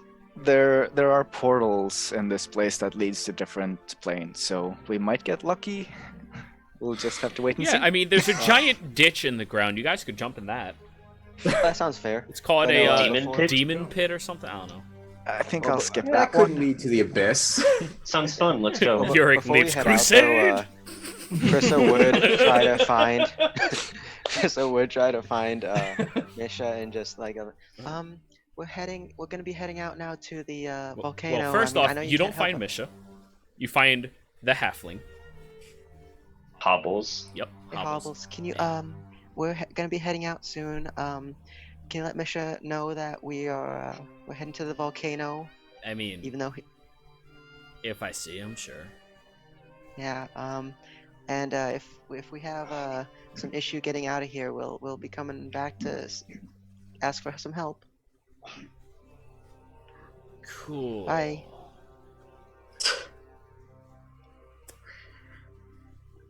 All right. Well, good Yes. day to you, sir. See ya. He hobbles away. Oh yeah, Misha's working on my holy symbol earring. Yeah. Forgot about that. So, Uh, you all walk out Corvin's front. gonna pull up his hood, All right. his front mask thing. You all walk out front, where you see Misha is standing in the courtyard. Well, good day. Night. Sure. How about just good? Dorson I gives him a. trust you all had a very good rest, correct? Well, Indeed. very- It was very- quite enlightening. Good. Now then, your time here has expired. Go do whatever you have to do. Dorzen, we have something. He holds up a, it's a long 3-chained earring that at the bottom of it has a purple crescent attached to it that has a cold blue sapphire around the crescent itself. Just hangs a little bit lower. As you specified. Thank you. Now, I should also point out to you that the crafter of that item worked very tirelessly on it. However, under such short circumstances and notice, as most new followers of the Queen gain a favor of hers, you gained a temporary favor. The earring can only do this one time. But when you find yourself in the need of returning home, you can ask for that favor, and it should assist you in doing so. Of course, if you are dead, you cannot do that, so. I'm just gonna hook that into one of my pre-existing earring holes as a pirate. And if Dorzen is dead, can we use it Probably not. to get home? I mean, you would have to attune to it. Well, Okay. All right. So we Do can. I at have least to get attune to home. this holy symbol? No. It's your holy symbol. They would have to attune to it, because it's not their holy if symbol. he's dead, I can bring him back. So long time. Yurick's like, cool, he stays alive. I was just asking to make sure. Mr. Misha, so if you say home, do you mean where Dorzen considers home, or Whatever the he Prime Material desires to return to. Oh no. Oh shit. Going to the stables, at least. Sounds like we're going to the Underdark, straight to where the mall is. I just had to. No, No, you're that's going to if the Jimmy Feywild. had it. Agony! Why would you give me this power, Dro? Because I love forcing you into bad situations. But you Misha. make the choice. The Feywild would Um, be. If we follow this Listen to east, Misha, I know you can't help us, but if for example you were to help us get the quickest route up the mountain to where that vestige is, where would you not help us go? in just a general, Try teaching her discretion. How would we avoid the mountain? I think she tried to teach herself. I do not know how you would get there. I've never researched into it. However, I will point out to you the fact that if something flows in a direction, it comes from the opposite direction. Yes, as we It were is saying. like when you piss. It leaves and goes that way. yep, It I'm just gonna comes start from walking. this way. Right. Yes. But you don't want to follow the stream of piss directly. You want to go alongside it. Sure. I recommend you do ignoring not this walk in a conversation of stream of piss. piss. Or lava, for that sake. Yeah, whatever you Chris want is to gonna rename it. whisper to Dorzen, is he implying that the lava is the urine of the thing? I'm walking away now, and he walks inside. Yes, Prissa, and I shoo her along towards the opposite floor. Yes. She's on your back, I assumed. So, as you all start walking your way through the decrepit cities inside of this astounding location, Evernight, you're being watched by several entities and different creatures and manners of make. Some of them more solidified in nature with sharpened teeth and fangs that are familiar to a select few of you that have seen them in your time spent with a particular benefactor of some of your missions. When they initially look at your group, they see you all as objects of prey, easy targets, attacks, food even. But when they look at Dorzen and his earring, you are viewed with pure, unadulterated hatred and fear. And they give you a wide berth, aside from select individuals that get a bit closer watching you all. Large, hulking individuals with chiseled bodies and strong, powerful builds, but when they notice the symbols around both Alarin and Uric as well, then they give you an actual birth. Dealing with one holy man is something that they were ready with. 3, that gets a little scary for most undead. Nice to have a god on your shoulder. So, you all continue your pathway, heading north, or east. until eventually you exit the limits of the city, make it up higher and higher, and you start noticing the burnt, charred forest full of petrified trees and ashen grass and dirt. And this is where we're going to take a break. So, everybody, we are going to be right back. Don't go anywhere. Hope you are enjoying yourselves. Be sure to stay tuned. And yeah, be right back. Hello, everybody. We are back. Hello. Sorry about that. Now, before we jump right in, as usual, be sure to like, comment, and subscribe. Because this is going on YouTube. Yay! But anyways. What? Oh, yeah, you guys are the new YouTube series. Did I not mention that? Woo! No. We're moving up in the world. Hooray! But anyways. This is a non-kid oriented stream. Yeah, fuck that thing. Most D&D is. I blame the Europeans. Who's a peon? Oh. Woo! European. Who this man? Ah, I am actually not European. Nope. I am Scandinavian. Yep. And Well, Norway's not in the European Union. We're still Europeans, though. We're on the continent of Europe. Wow, way to be an ignorant American, Gorinsky.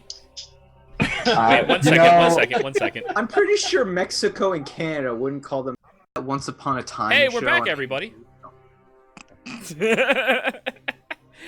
Yes, I do know that show. It's a great show. It was originally going to be a Fables TV show. That sounds pretty fun. Changed it. But anyways, I am back, everybody. We are back. I apologize for that. We had a minor power outage, but now we are good.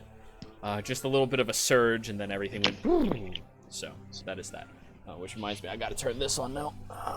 Get back. Okay, there we go. See? I had to surge once. Applebee's caught on fire.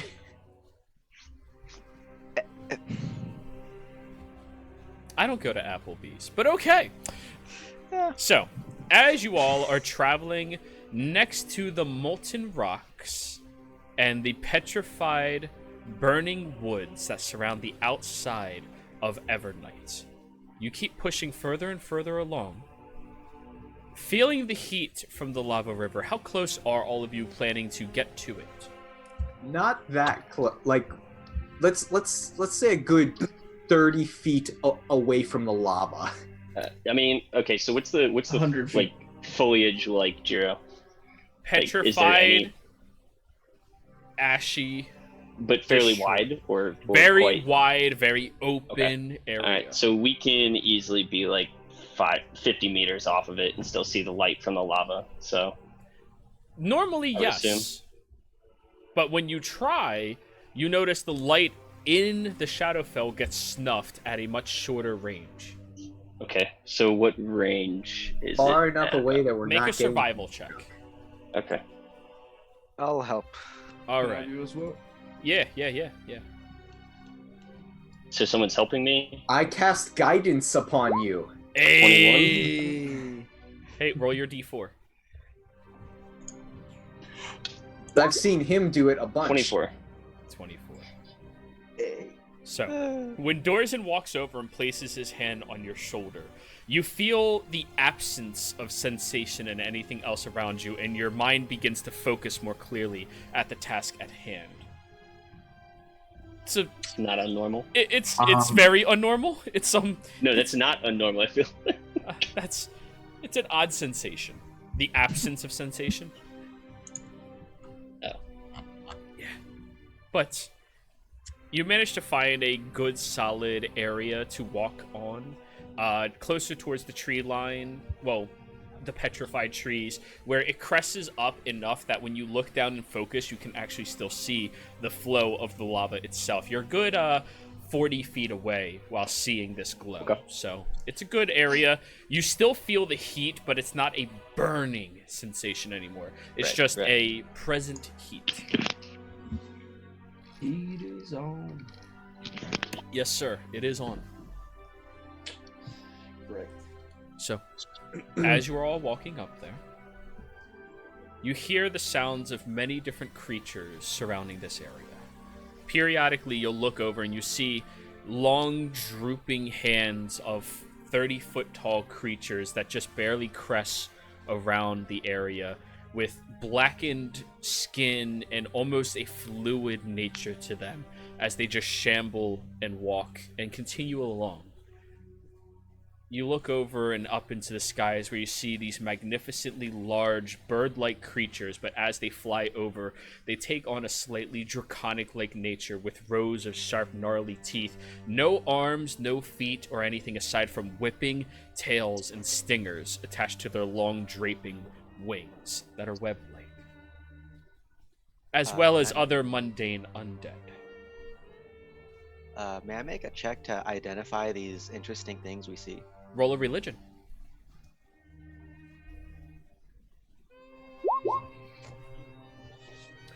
Those flying creatures, you don't know specifically what they are, but they resemble something you used to read in stories when you were a young child. Stories of why you don't go out at night as a young child by yourself.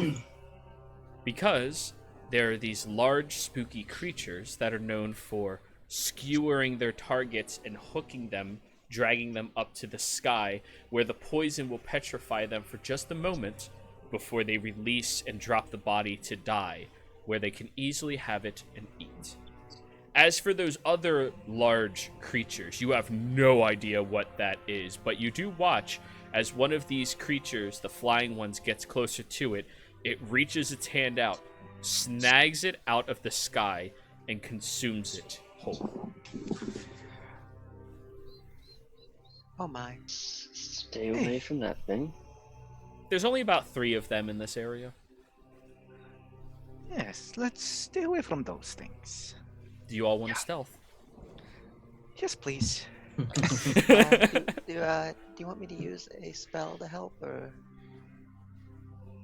I'm not sure it's going to help enough.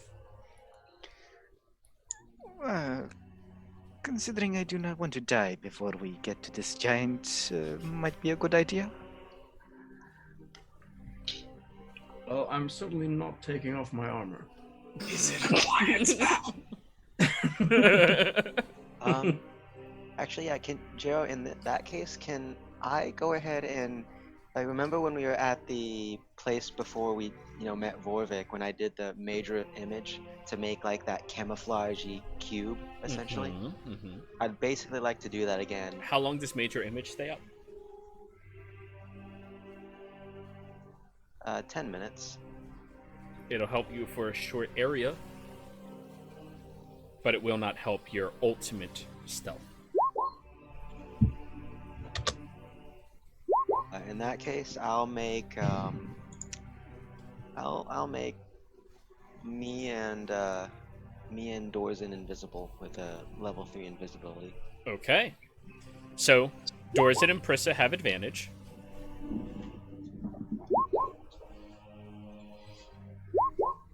That's a... Now, last but not least, Yurik.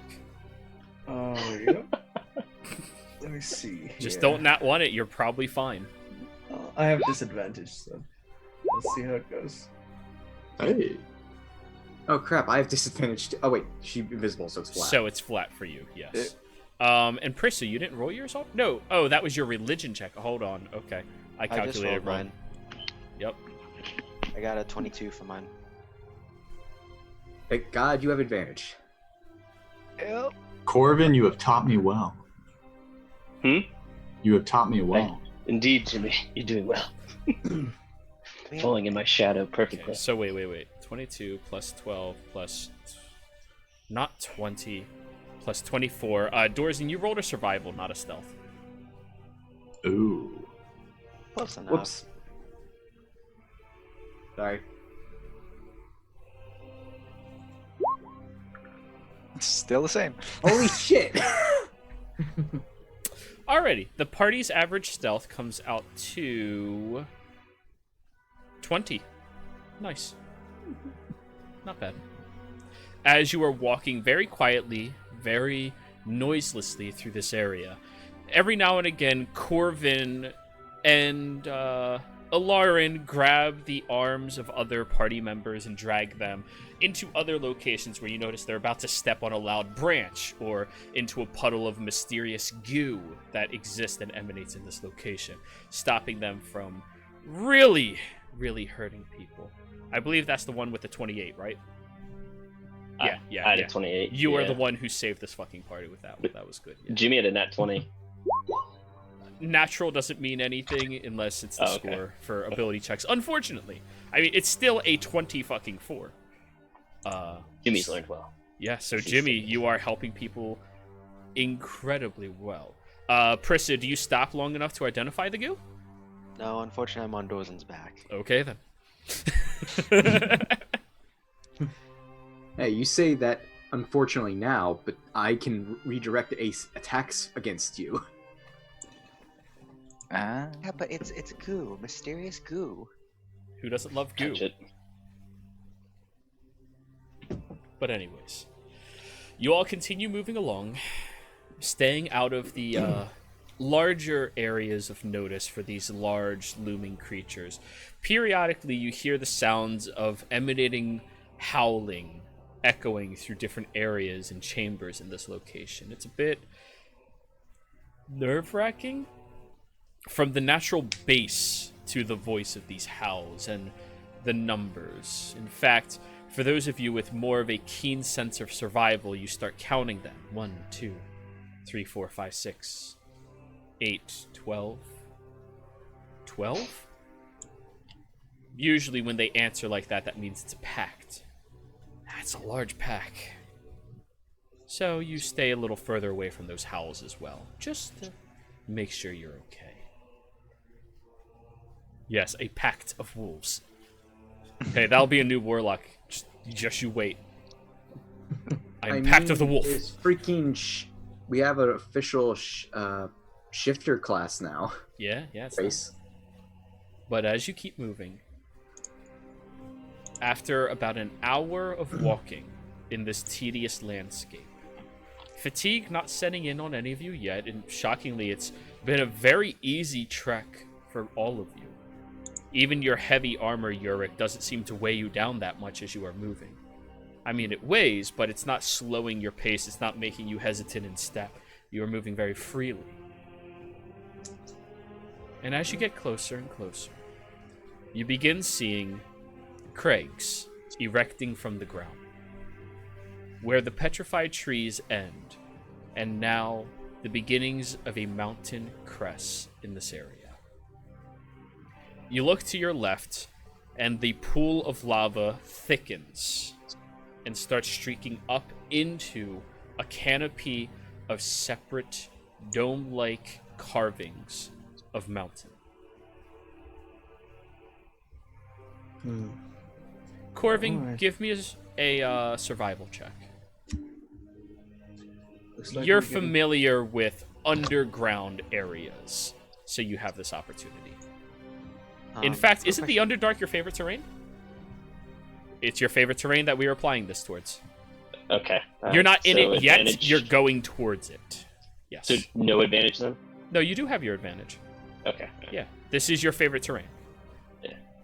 Or what I'm asking you to roll for 20. pertains to your favorite terrain. Yeah. Sorry, I didn't think I worded that right. 20? Corbin, you can. I think Jero, Mhm. with this, he can re-roll that nat 1. Can he not? No, I got advantage, so it's a 20. But still, Or you want me to re-roll? whenever you would roll a natural 1. so you can. Okay, Try for sure. better. Yeah.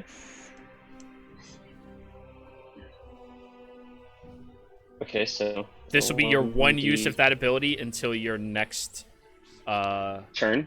Oh, yeah, fuck it, use it. Yeah. It was a 6, so Oh, think it freaking wasn't bad. halflings. So 20. Bountiful luck halflings. Yes. 20, Jiro. Yep, 20. Halflings are awesome. Oh, my favorite race in the game. You notice the flow of the lava and how it crests inwards, and you notice also that there's a few markings around the edge of the tunnel as if grips or handles for large creatures can crawl through it. bad omen, of course. However, you take a step back and look around further past that, and above that area where the lava is flowing out of that hole, that protrusion, there appears to be a darkened state of craggy mountain that seems to be pounded earth, shaped in a pathway of sorts. Naked, or hidden to the naked eye. Corbin's gonna kind of gesture towards the upper portion, since probably to Jimmy, since he was probably staying right behind. Jimmy's probably staying right behind, and just motion that we should head that way. Now, there's no pathway up to that area, but if you got to that area, it would be a discernible path to walk. Does anyone have the new rope? Yes. Yes, Yeah, Krista? I have- Quick question too. How far does it look like? So we're at the base of this mountain, or like we're just how far does it look like till we get to the lava flow? I guess.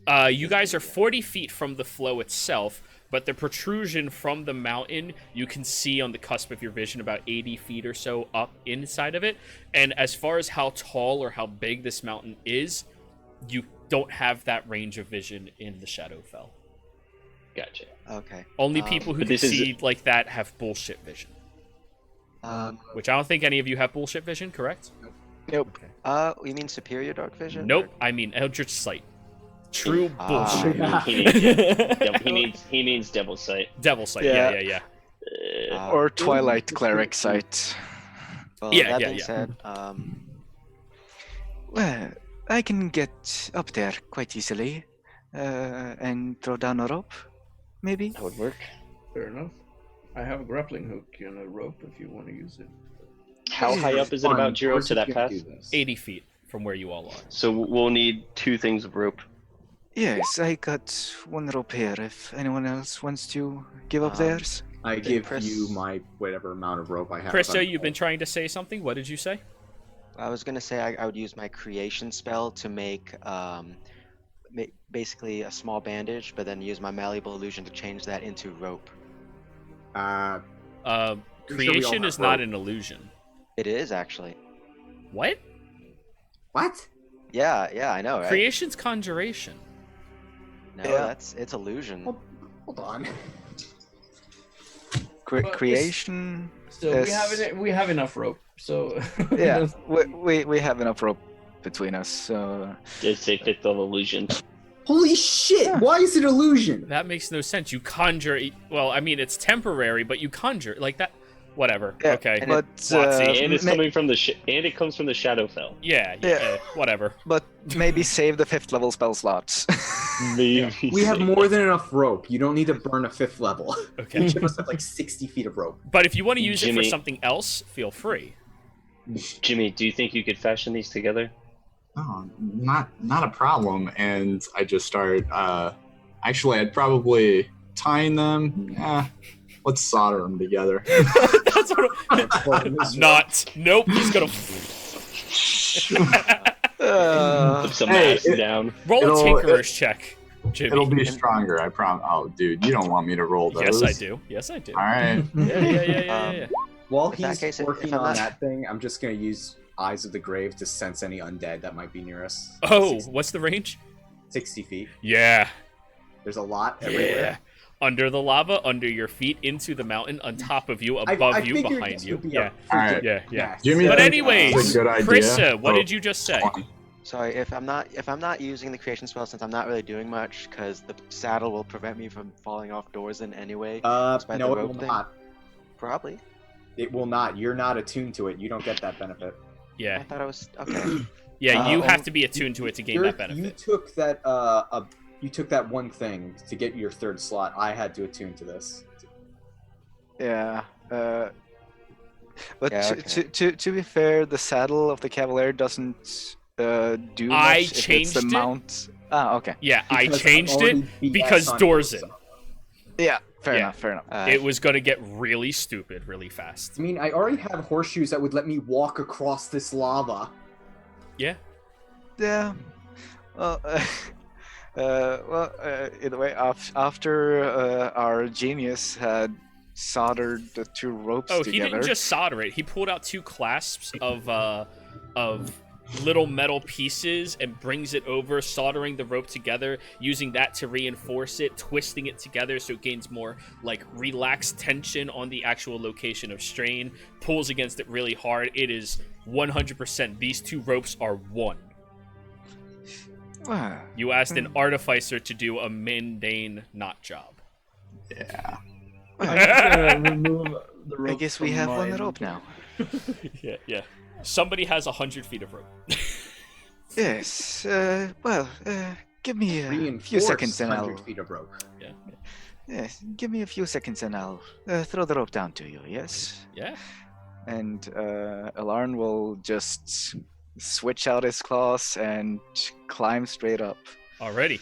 You watch as Alarin very easily grabs onto the rock and climbs up it like it's second nature to them, using their kitty cat claws to like leap across, grabbing other areas. Some of you see like the sideways leaping and you go, because he's over top of fucking lava. Not an issue. He just grabs on, keeps going. It's never a pressing aspect. But as you get over to the top of that area, you do notice the area that you step into, that pressed earth, is actually softened ground. Soft ground. Okay. Soft enough anywhere... that feet can gain traction against them. Yeah. Anywhere to tie off the rope. Somewhere that won't cut it to Roll me a shreds. survival check. Will do. Does Please anybody don't have be bad. pittons, by the way? I told you I had. I have a grappling belaying hook. pin. I had a have one grappling belaying. hook. I would Oh give- yeah, we had a grappling hook. That's right. Right, somebody has a grappling hook, but I was asking for a pitton because you can set up pittons down the line to attach it to. That's one of the points. Is that of the it. same as a belaying pin from a ship? I'd allow it. I got one. I've got a Dungeoneer's pack, which yes has He's been. got a full set of Yeah. climbing. shit So then. you can't find anything to latch this to. You're like, all right, solid. Ting, ting. Nope. Earth. Nope. Yeah. Like you looking around, you're like, I don't. I'll just hook the grappling hook to something that's have a bit of a protrusion and throw the rope down, and I'll stay and hold the rope as well for Okay. extra safety. Sure. So Yurik, you're going first, right? Ah, why not? How about the horseman that can move his weight to the invisible ground goes first? Sure. And Pris, I'm assuming, is just like tying a rope onto Dorzin's saddle to. Well, if I climb up first, then I can help with holding the rope. Yes. That's also one of the reasons why Dorson like. So who's going first? I'm going first. Are we near the mouth of the cave, Jiro? You're 80 feet away from it. Okay, just Climb And out. it's the Yes, it's the close to it. mouth of the lava flow, right. which would you looking at that grips on the outside as if a large creature has grabbed and pulled itself out. You get the sense Through that the that lava? lava flow, yeah, through it. Yeah. Yeah. Apparently, it's not disturbed by lava very much. Okay. So, Look at Yurik go. Yurik, you grab on, and you start. Oh wait, Yurik is going first. Yeah, you tie yourself off fairly well, wrapping it around your waist, and you start like climbing upwards as best you can, loosening it up and pushing it back. And it's a fairly easy thing for you to start moving up sides, and you find it most difficult to stay further away from the lava itself because every now and again embers shoot off, and you know well enough that one ember could cut this rope in half very easily. However, as you are doing that, Alarin, I need you to give me a strength saving throw. Yep. Please, for once, don't give me a bad roll. Oh, that's a 22. Okay. You feel the grappling hook that's been like secure to the ground, helping this far. As soon as he gets over a large crescent, he has to put his entire weight on the rope to pull himself off. Tink! You pivot your feet, stick out your nails, and hold on for dear life as Yura continues climbing up very easily. You're like, wow, this is actually pretty good. You get to the top and you see Alarin just holding onto the rope, which you thought was secure. Hey, All right, I'll help out. yes, thank you. I imagine that I probably gave my pitons to Yorick Sure. after seeing That's this happen. reasonable. So, Yorick, did you want to set up some of those pittons on your way up? Well, yeah, sure. All right. Keep How it many away did you from give the- him? Probably 6. 6. Okay. We'll say you used 4 of them to adjust the pathway and give like relaxation zones for the rope to stay further away, and then 2 of them to secure it up top. Fun thing about the pittons, you no longer have to hold on to it for dear life. I'll still try to refasten the grappling hook. Sure.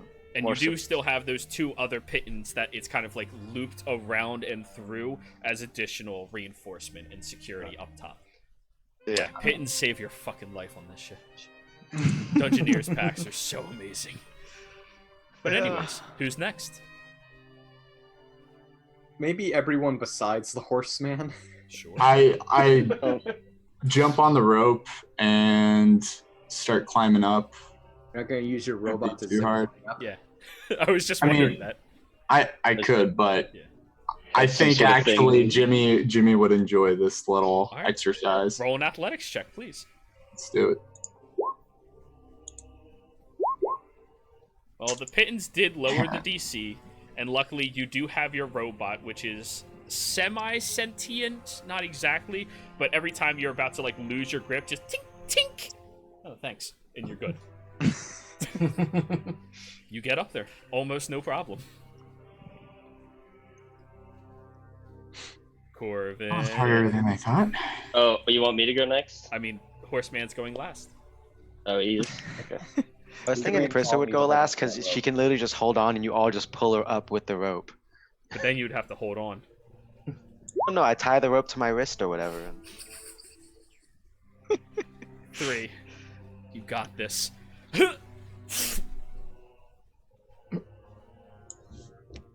No grip at all. Don't got this. You tried jumping up on the rope and like doing some cool acrobat, and you're just sliding back down. Whoever ran up there last must have had the sweatiest fucking hands in the world or something. Jimmy and his robot and all that grease. Dorzen, you sure you don't want to go? Just go ahead. Go. Let me catch my breath. I have a spell I can use, Dorzen. if No. that No, helps. no. I can climb stairs with a rope. Dorzen. This is a cliff, It's though. not a stair. It's a mountain. You can't even climb stairs. I've seen goats. I know what to do. I'll let Dorzen go. Sure. You know what? I'll call this one, since I've seen goats. Give me a nature check to see if you can do this one. That's 18. medicine. Oh, god damn it! It was right above the image. God, fuck! Hey, Have you Dorzen, seen goats? you're not within 30 feet of me. Sorry, bud. It's in that one. It doesn't matter. No, that ones don't matter. It's the number that matters. Oh, right, so right, as right. you say, I have seen goats. You grab the rope and you jump up and you put your heels against it, and then the vibration of your hooves. Oh shit! And you barely hover above the ground, realizing, this is gonna push you a foot away from anything you try stepping on. I roll have a spell, Dorzen. Athletics now. If you would like.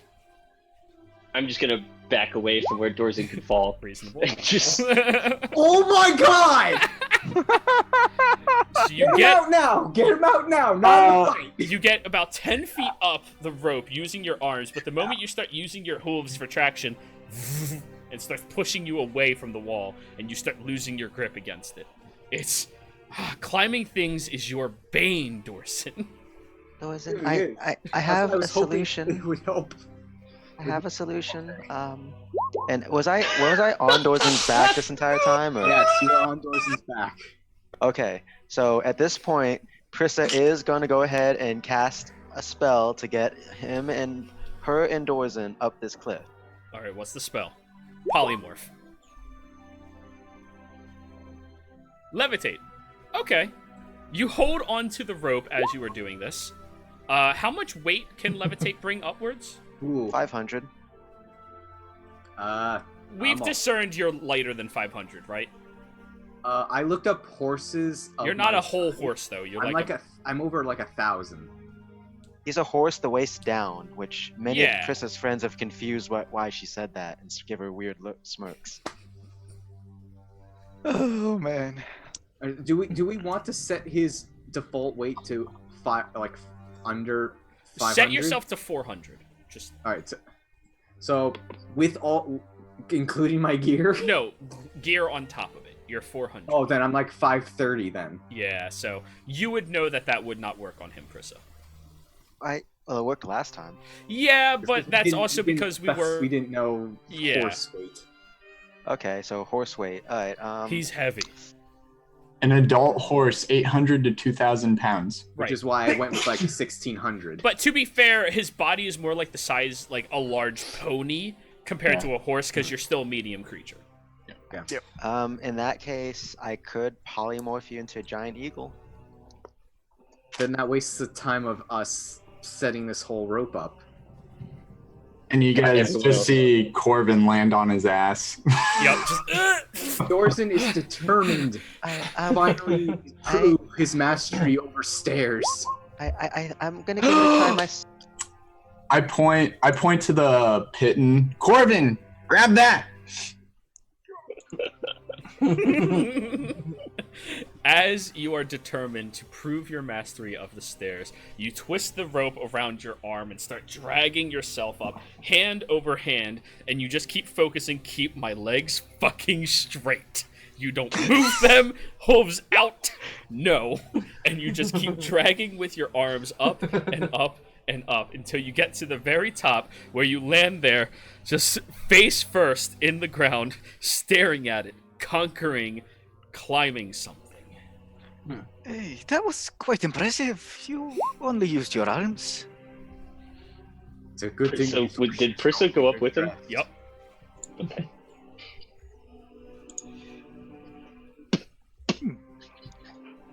Corvin's gonna try again. Corvin down there. Impressive display there. I believe in you, Corvin. But at this point, he could tie himself to the rope, and we can just pull him up. Do you guys offer that bit of information? As he's like, he got his legs up this time, but he slid down and landed flat on his ass. Now there's horse sweat on it too. He's not the best climber, is he? I thought he was a rogue. Yes. He's a lot sneakier. He's has issues climbing. So Like, cliffs aren't his favored terrain. I mean, if anything, I'm pretty sure like there's gonna be a running joke with him because didn't he try to climb up the rooftop? Yes. After Prissa's thing Yeah, too, and that's failed when you at caught that? him just. Yeah, it's Can so I- typical that can there's I- just one thing you can never manage, no matter how good Oh, you yeah. actually are at it. Yeah. They had doors.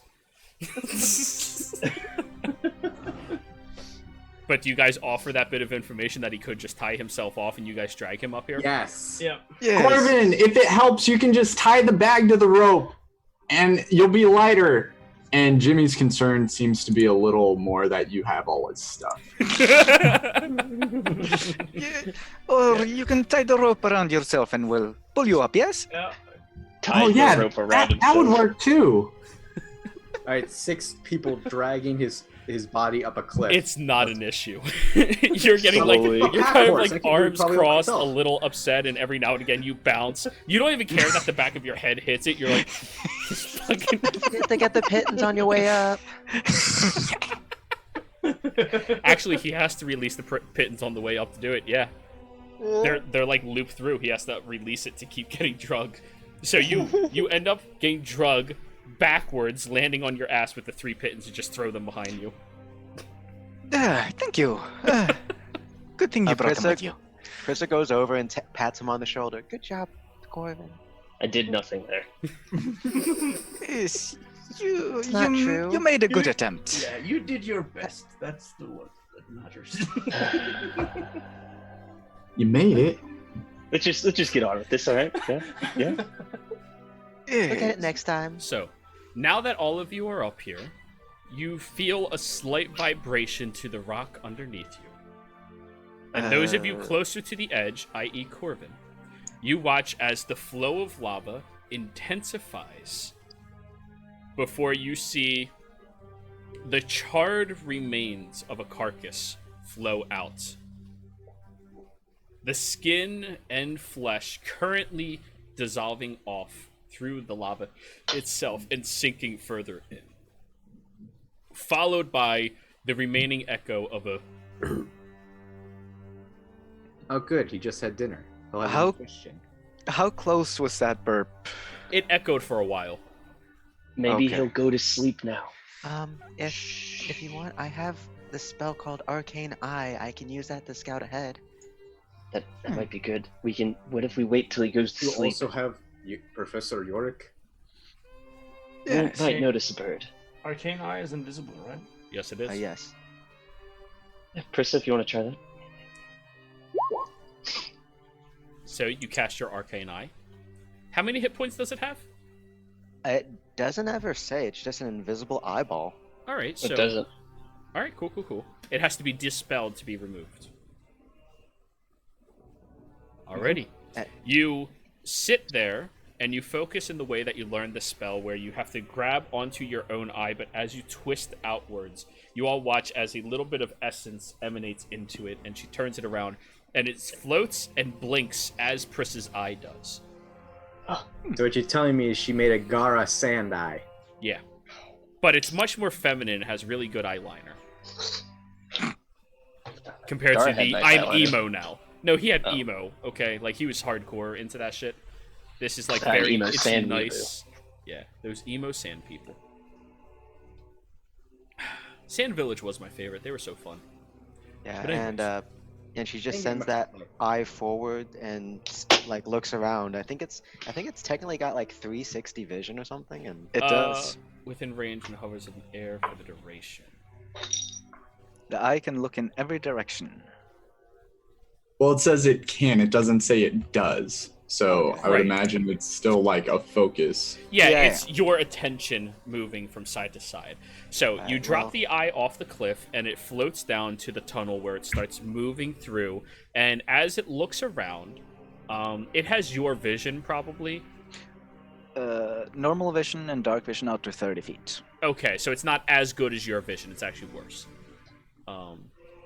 As it keeps floating through, you do see inside there are many different like claw marks of creatures that have either tried clinging onto the sides and climbing up here, or crawling out the other way, trying to avoid the flow of lava. And the flow of lava actually seems to emanate from several protrusions inside of this chamber as it keeps moving forward. And it takes you about 4 minutes of concentrate, move, concentrate, move, concentrate, move, as it keeps pushing further and further, and it comes out to a large open chamber. The chamber is about 200 feet across as your eye starts roaming around, and the ceiling is about 140 feet tall. On either end, you see that there are piles of different odd-looking objects. Some of them appear to be artifacts, some of them appear to be gold. Others appear to be carcasses of unique creatures that you don't quite understand what they may be. Further around, it keeps continuing, and it sees lying closer towards the entranceway that it came through originally is this large, red-skinned giant. It has plated fragments of armor attached to its body through straps all across it. This gigantic, it almost looks like a metal door anchored to the side of its arm as a shield. It covers most of its body. And as it is sitting there, leaning against the other fist, in that hand that is attached to the shield, you do notice a magnificently large hammer. Now allow me to give you the description of this hammer. Hammer time. Close. Sorry, I had this brought up before I crashed. Now I have to get it again.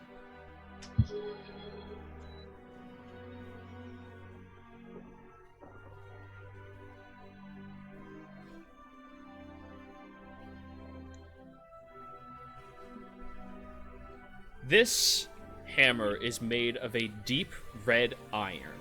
It is massive in size, even considering the Goliath's nature. It houses a little gemstone of orange flame that you see has this ever-flowing burn of fire crackling and cackling off of it consistently. The grip itself is this long, brown anchoring that has these tight, burnt leather wraps all the way down, and it appears to be a great hammer. Or a maul, I apologize. And as it's sitting there, it lifts the hammer, swirls it in circle, where you watch a little bit of fire shoots towards one of the open caverns, and the flow of lava continues a bit more.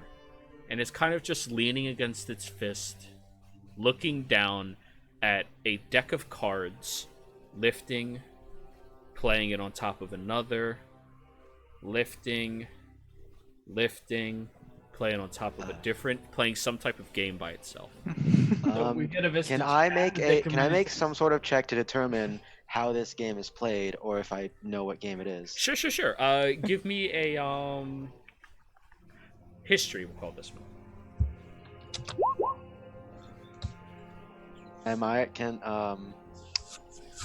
Jimmy, Jimmy doesn't know. Oh wait. Well, it's I mean, she is saying out loud that she's describing things, so yes, I'm interacting with her. I'll go ahead. Sure. Go for the reroll. I might just be like, oh yeah, that sounds like this. Okay, 24 then. You've played this game many times while you were inside of the Lyceum. It's solitaire. He's not very good at it though. He's made some very amateur mistakes. And Prissa is explaining these amateur mistakes and how to fix them to the party. Dorzen, as a sailor, you have also played solitaire many a times. Nobody else. Alright, and other than the card game, can Prissa, do I you see make any other ways in? I was gonna say, can I look at like around this chamber as well, make sure there's no other creatures or Roll a perception check.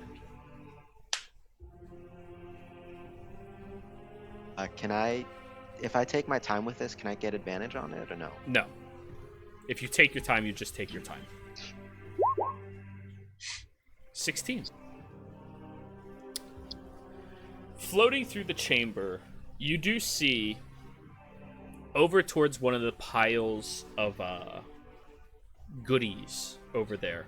You hear the sound of gnarled chomping, biting, and ripping of objects. And as you get closer, you see that it is this two-headed dog that is about the size of two bears on top of each other. It is a huge creature. Embers grow out of its skin and backwards, and there is a leash and a chained collar on it that has spikes protruding out. And currently the two dogs are chewing on a dead body. It's two, or it's just one? It's one dog with two heads. Okay, so it's almost a Cerberus. Do you speak giant? I do not. Okay.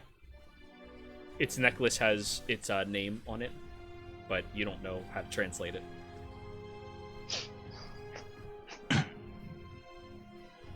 But aside from that, you look around the chamber, and there appears to be some type of other offshoot tunnels that every now and again you take the time and you notice the giant whirls this maul, and watch as a little ember shoots down into that chamber and lava flows once again.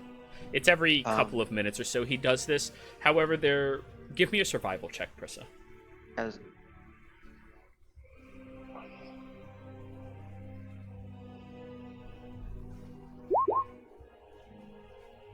13.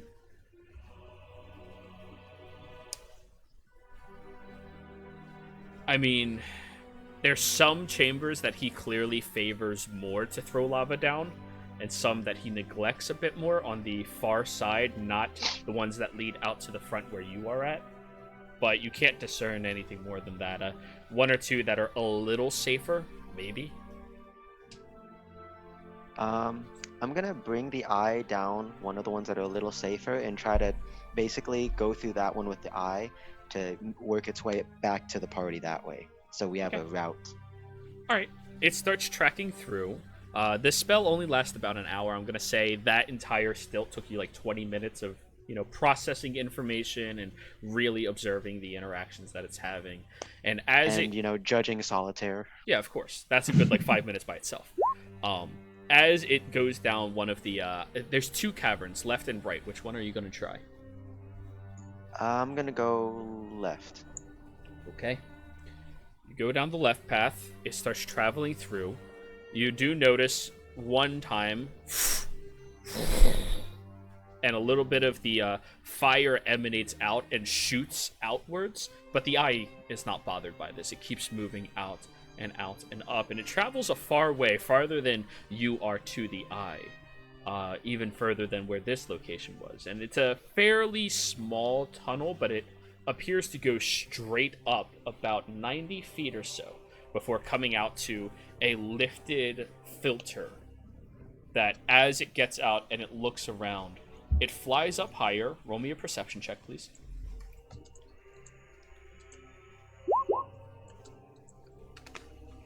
What'd you get? 22. As it flies out and it looks around and it starts coasting around the area where it just exited out of, about 80 feet away from it, up a section of a different set of mountain, there is the pathway that leads up to this.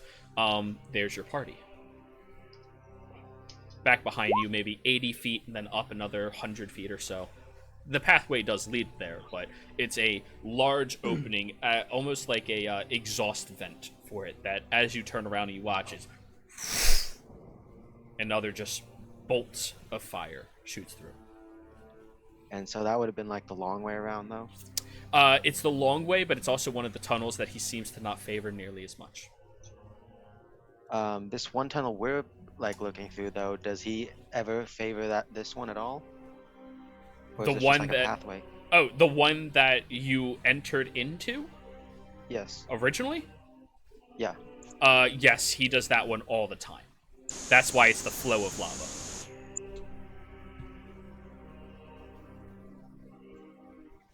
Well, that one up there seems the safest, but it's also the longest. Do you bring your eye back over to you? Yeah. All right, it's about to expire, so it just whoop, back into you, and you blink again. Well, I suppose we better take the safest one. Do we try to engage him in there or bring him out here? I don't think he's gonna come out. Why would you go and fight something outside of a terrain you know? Plus, he's practicing a solitaire, so I mean that can take a while. Well, he might not expect to be attacked. So if we were to try and lure him out somehow, we might just go check it out. Seems like based on your description, it seems like he's a bit bored, I'd say. So why don't we let him stay bored and stay busy? Oh, yeah, fair enough. How do we get the hammer then? And we kill him. So sneak inside. Yeah. Unless you want to talk him out of giving you a weapon he seems very... I don't speak giant. Could always just knock him out and take them all from him. He should be out for a while. Just knock him out. I feel like holding back is... Have you ever knocked a giant out before? I can't say I have, no. I don't want to hurt anyone, but I don't think knocking him out would be an option, because then he would probably try to hunt us down for revenge. Because you said you saw humanoid bodies in there. Yeah. So do you really think he's a good person? I don't think he's a good person, but I don't. Okay. I mean, I'm just saying I don't think knocking him out would be an option. Yes, I agree. that is fair. And I don't think the world would be any poorer if you were to die. Yeah, I suppose. So, Well, do we But go in or do we I'm a lure him bit- out? I'm a bit concerned still with that dog of his. How Was it big on was the? how big was the item? Could Corvin get it? Oh, that item was far larger than any of you. Far larger. Like 6 Dorzens. Well, I mean, this giant is only, if I have this right, about 80 feet tall. So a maul to an 80-foot tall creature is about 25 feet. Jesus Christ. Yeah, to 35 bigger. feet, give or take. Well, 25 to it's a maul. It's like mauls vary from fucking huge True. to Y. It's Yeah, not good Y point. size. He wields it with one hand. So we can try to lure him out, maybe call him out for a challenge, or we can sneak up on him. Yeah, as I All was saying, for- what Huh? about this dog of his? Was it on a leash or was it chained somehow to? Yeah, Joe, you said it was like had a leash and chain, but was It it did. chained to like the wall or was it chained to? You did not see what it was chained to. Because I'm I- thinking if we, if we're going with stealthy approach, we might be better off trying to take out the dog first. If possible too, if we sneak in the long way, when we get in the chamber, I can make an illusion to distract him. So what if you released our dog? I think he still needs some training. It's okay. Yes. A little bit of chaos to deal with the other one. I think his instincts may kick in to defend itself from that thing. Or it might turn and attack us.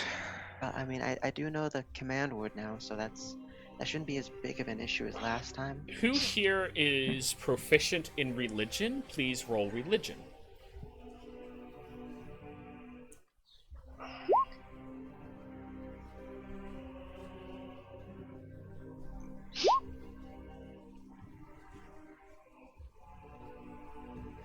Prissa.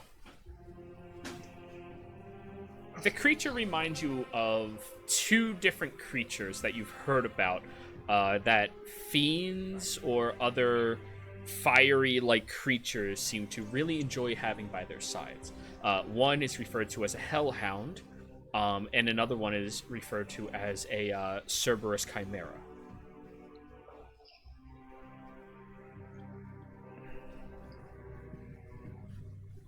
A Cerberus chimera is a three-headed Cerberus that can also adapt its body to different characteristics to gain different benefits and aspects about it. Much the same as a chimera statically has the separate heads, the wings, the claws, all that jazz. It can produce itself wings. It can produce itself a talon to hook and kill things. It can produce itself massive claws, grips, arms, whatever it needs. It's similar to that, but it only had two heads, which would imply it's probably a puppy. And it looks like it was maybe a puppy of this thing that we saw. The thing that you just saw was a puppy of what I just described. It's Possibly. a puppy of a Oh. hellhound Cerberus thing, possibly. Oh, so the one that's Young. chained and stuff in there is the puppy. Yeah, Correct. yeah. Was he adorable? It was gnawing on humanoid flesh and consuming it and chomping and biting at itself with ember-like protrusions bleeding fire from its skin. If you think that is pretty, then yes. I think I'm voting for the stealth approach. Well, if we issue a challenge to him and bring him outside, he might not bring the dog. Do you speak giant? I do not, but I assume some giant at least speak common as well.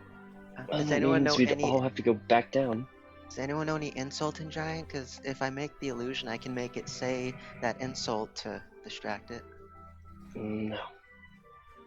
Yeah, I can say that he must be compensating for something by wearing such a big hammer. Also, don't forget the big door shield. Yes. Well, I do defer to you, Lauren. You're kind of our de facto leader at this moment. I do not wish to overrule, so if the majority wants to sneak and stealth in, I will join on that. Is that how they do it in Vox Machina? They follow the group, it? yes? So what would the Majority group rule. like to do? Sneak? I say we do both. We split up a little bit. It's a very wide berth, though, Yorick. It's very large mouth. And if one party goes in one side to distract him, how are they going to get into that flow of lava? Well, yeah, I'm not sure about the exact geography of it, as it were, but From the mouth of this exit, based off of Pris's innate ability to describe everything tediously well, it is about 1,000 feet to the chamber from the mouth of this cave, and the rear entrance is on the other side of that 200-foot long chamber, up about 90 feet plus an additional 60 feet to get to all of that area to come back towards you all. all right. So it's It's very far. That's like 2.5 football fields, I think, in distance. right. Well, Which I think football fields are the same thing in both of our countries, size-wise. I'm just saying we Roughly. should have use our surprise advantage to the best possible benefit. Well then. So we sneak around the long way. Let me just finish my idea here. Well, I was just make sure we thinking put the that some of pittance in us- ahead of time this time around if we're climbing. Yeah. I was thinking that some of us might create some sort of distraction, and either he or the dog will possibly come out to investigate. Maybe both. And we'll try to lure him into combat, basically, on a more advantageous position.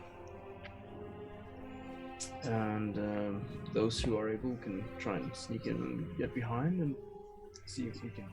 So where would we do that from? Well, if it's possible to get him into a smaller area, one where he would not be able to wield the hammer as effectively, because it's really big. What would stop him from just throwing lava down that small area and staying away from us? Yes. Well, I was thinking if he's in the area. There was markings on the cave, possibly him coming out, and the only way he could have come out was through the lava. So I don't think that affected him. Okay, Yes. so if it's he wouldn't be able to go through the tunnels, I suppose. This is the one main one that Persa entered. All right. So, and if someone were to distract him out from here, we would be able to not provide any support from the other group that would split up. I will also point out to you at this time that since this conversation has been happening, that same tunnel has had spews of intense lava twice. The main one. Yes. Can Prissa kind of in her head sort of time out the different lava spews from this one as well as the one that we saw before? Sure, give me an intelligence check.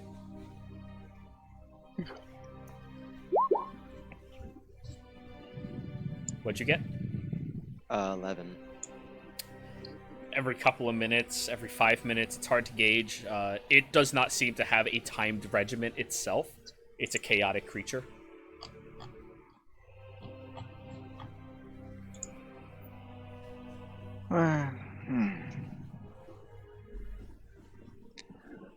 We could always just try calling out something in common and see if he comes out. If nothing else. I mean, if we just need a loud noise, that's not a problem. Yes, you can do that quite well.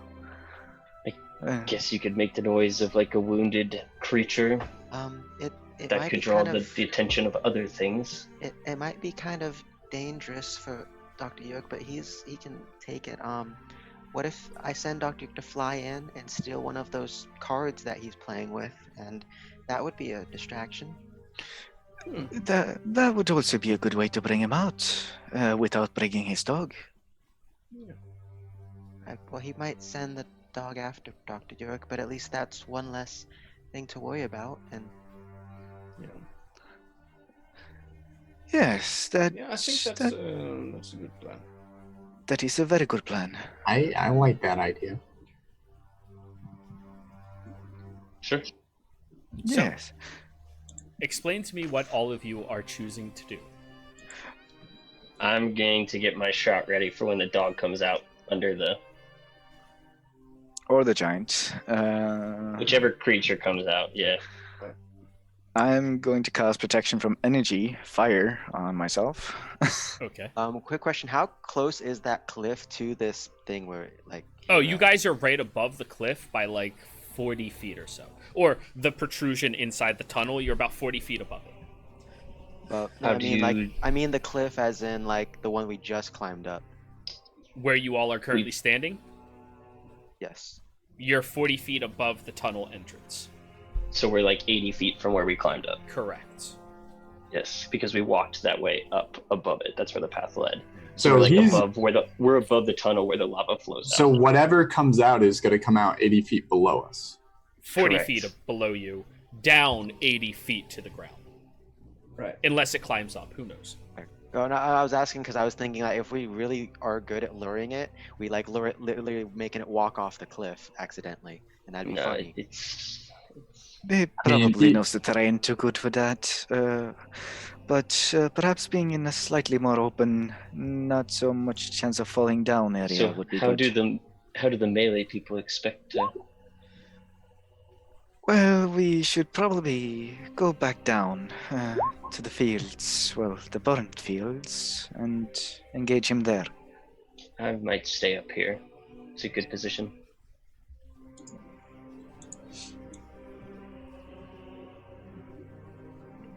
Alrighty.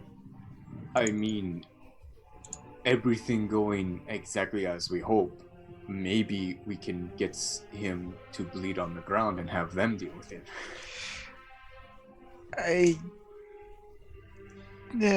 Yes. We'll just see how this turns out. Yes, for now, let us get back down and prepare, at least the ones needing to go back down. Wait, are we going back down? I'm gonna stay up here. How big is the area of from cave entrance to cliff down? About 40 feet.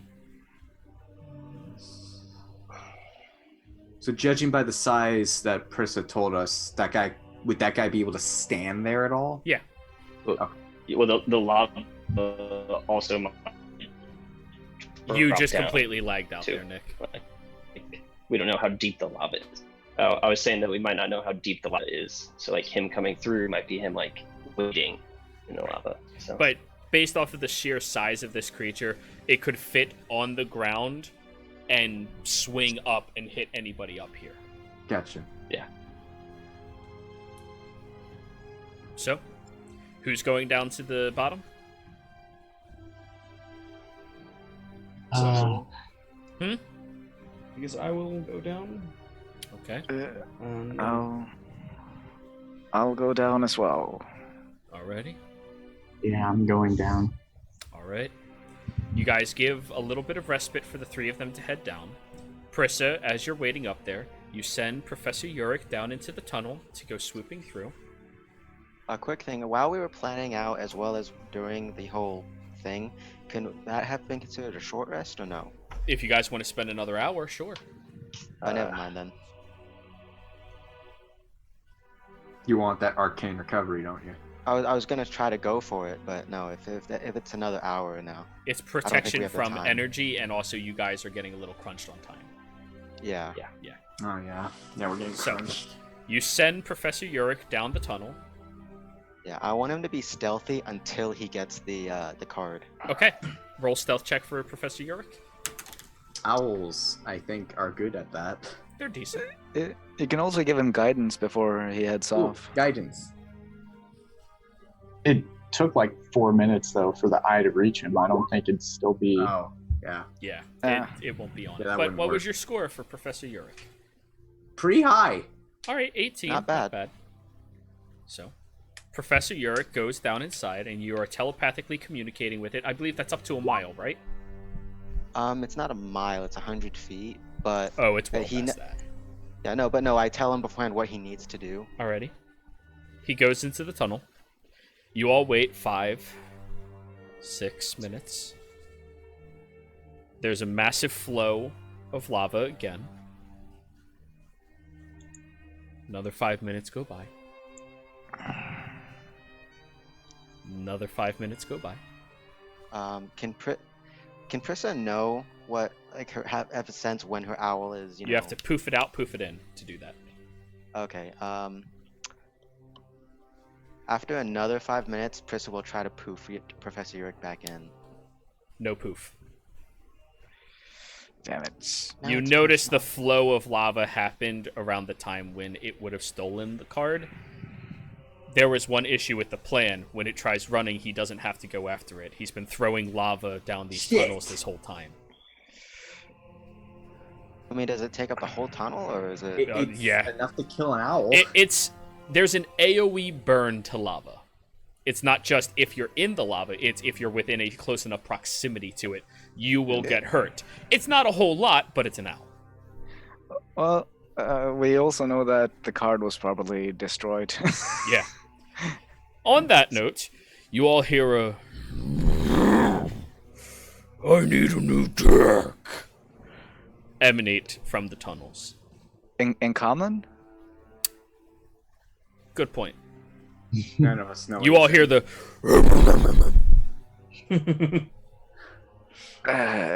Very grumpy giant. You know what? Lauren is just gonna shout into the tunnel, "Deck of cards for sale!" Roll a deception check. Wait.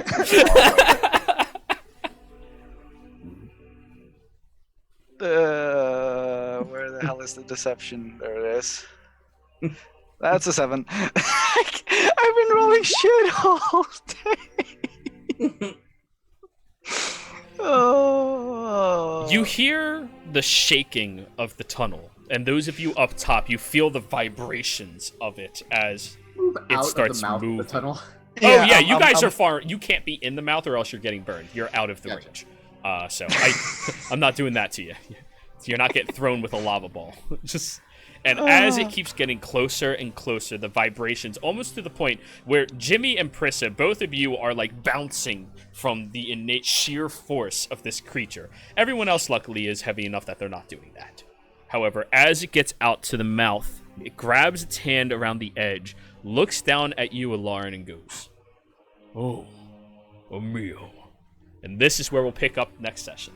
You. Oh. I would have. I don't up have a a little map. bit. I need a map for this because it's a big fight. I don't have a map for outside of the tunnel, inside of the lava. Jiro, Yeah. do I get question my is, You guys are going to have. sneak round?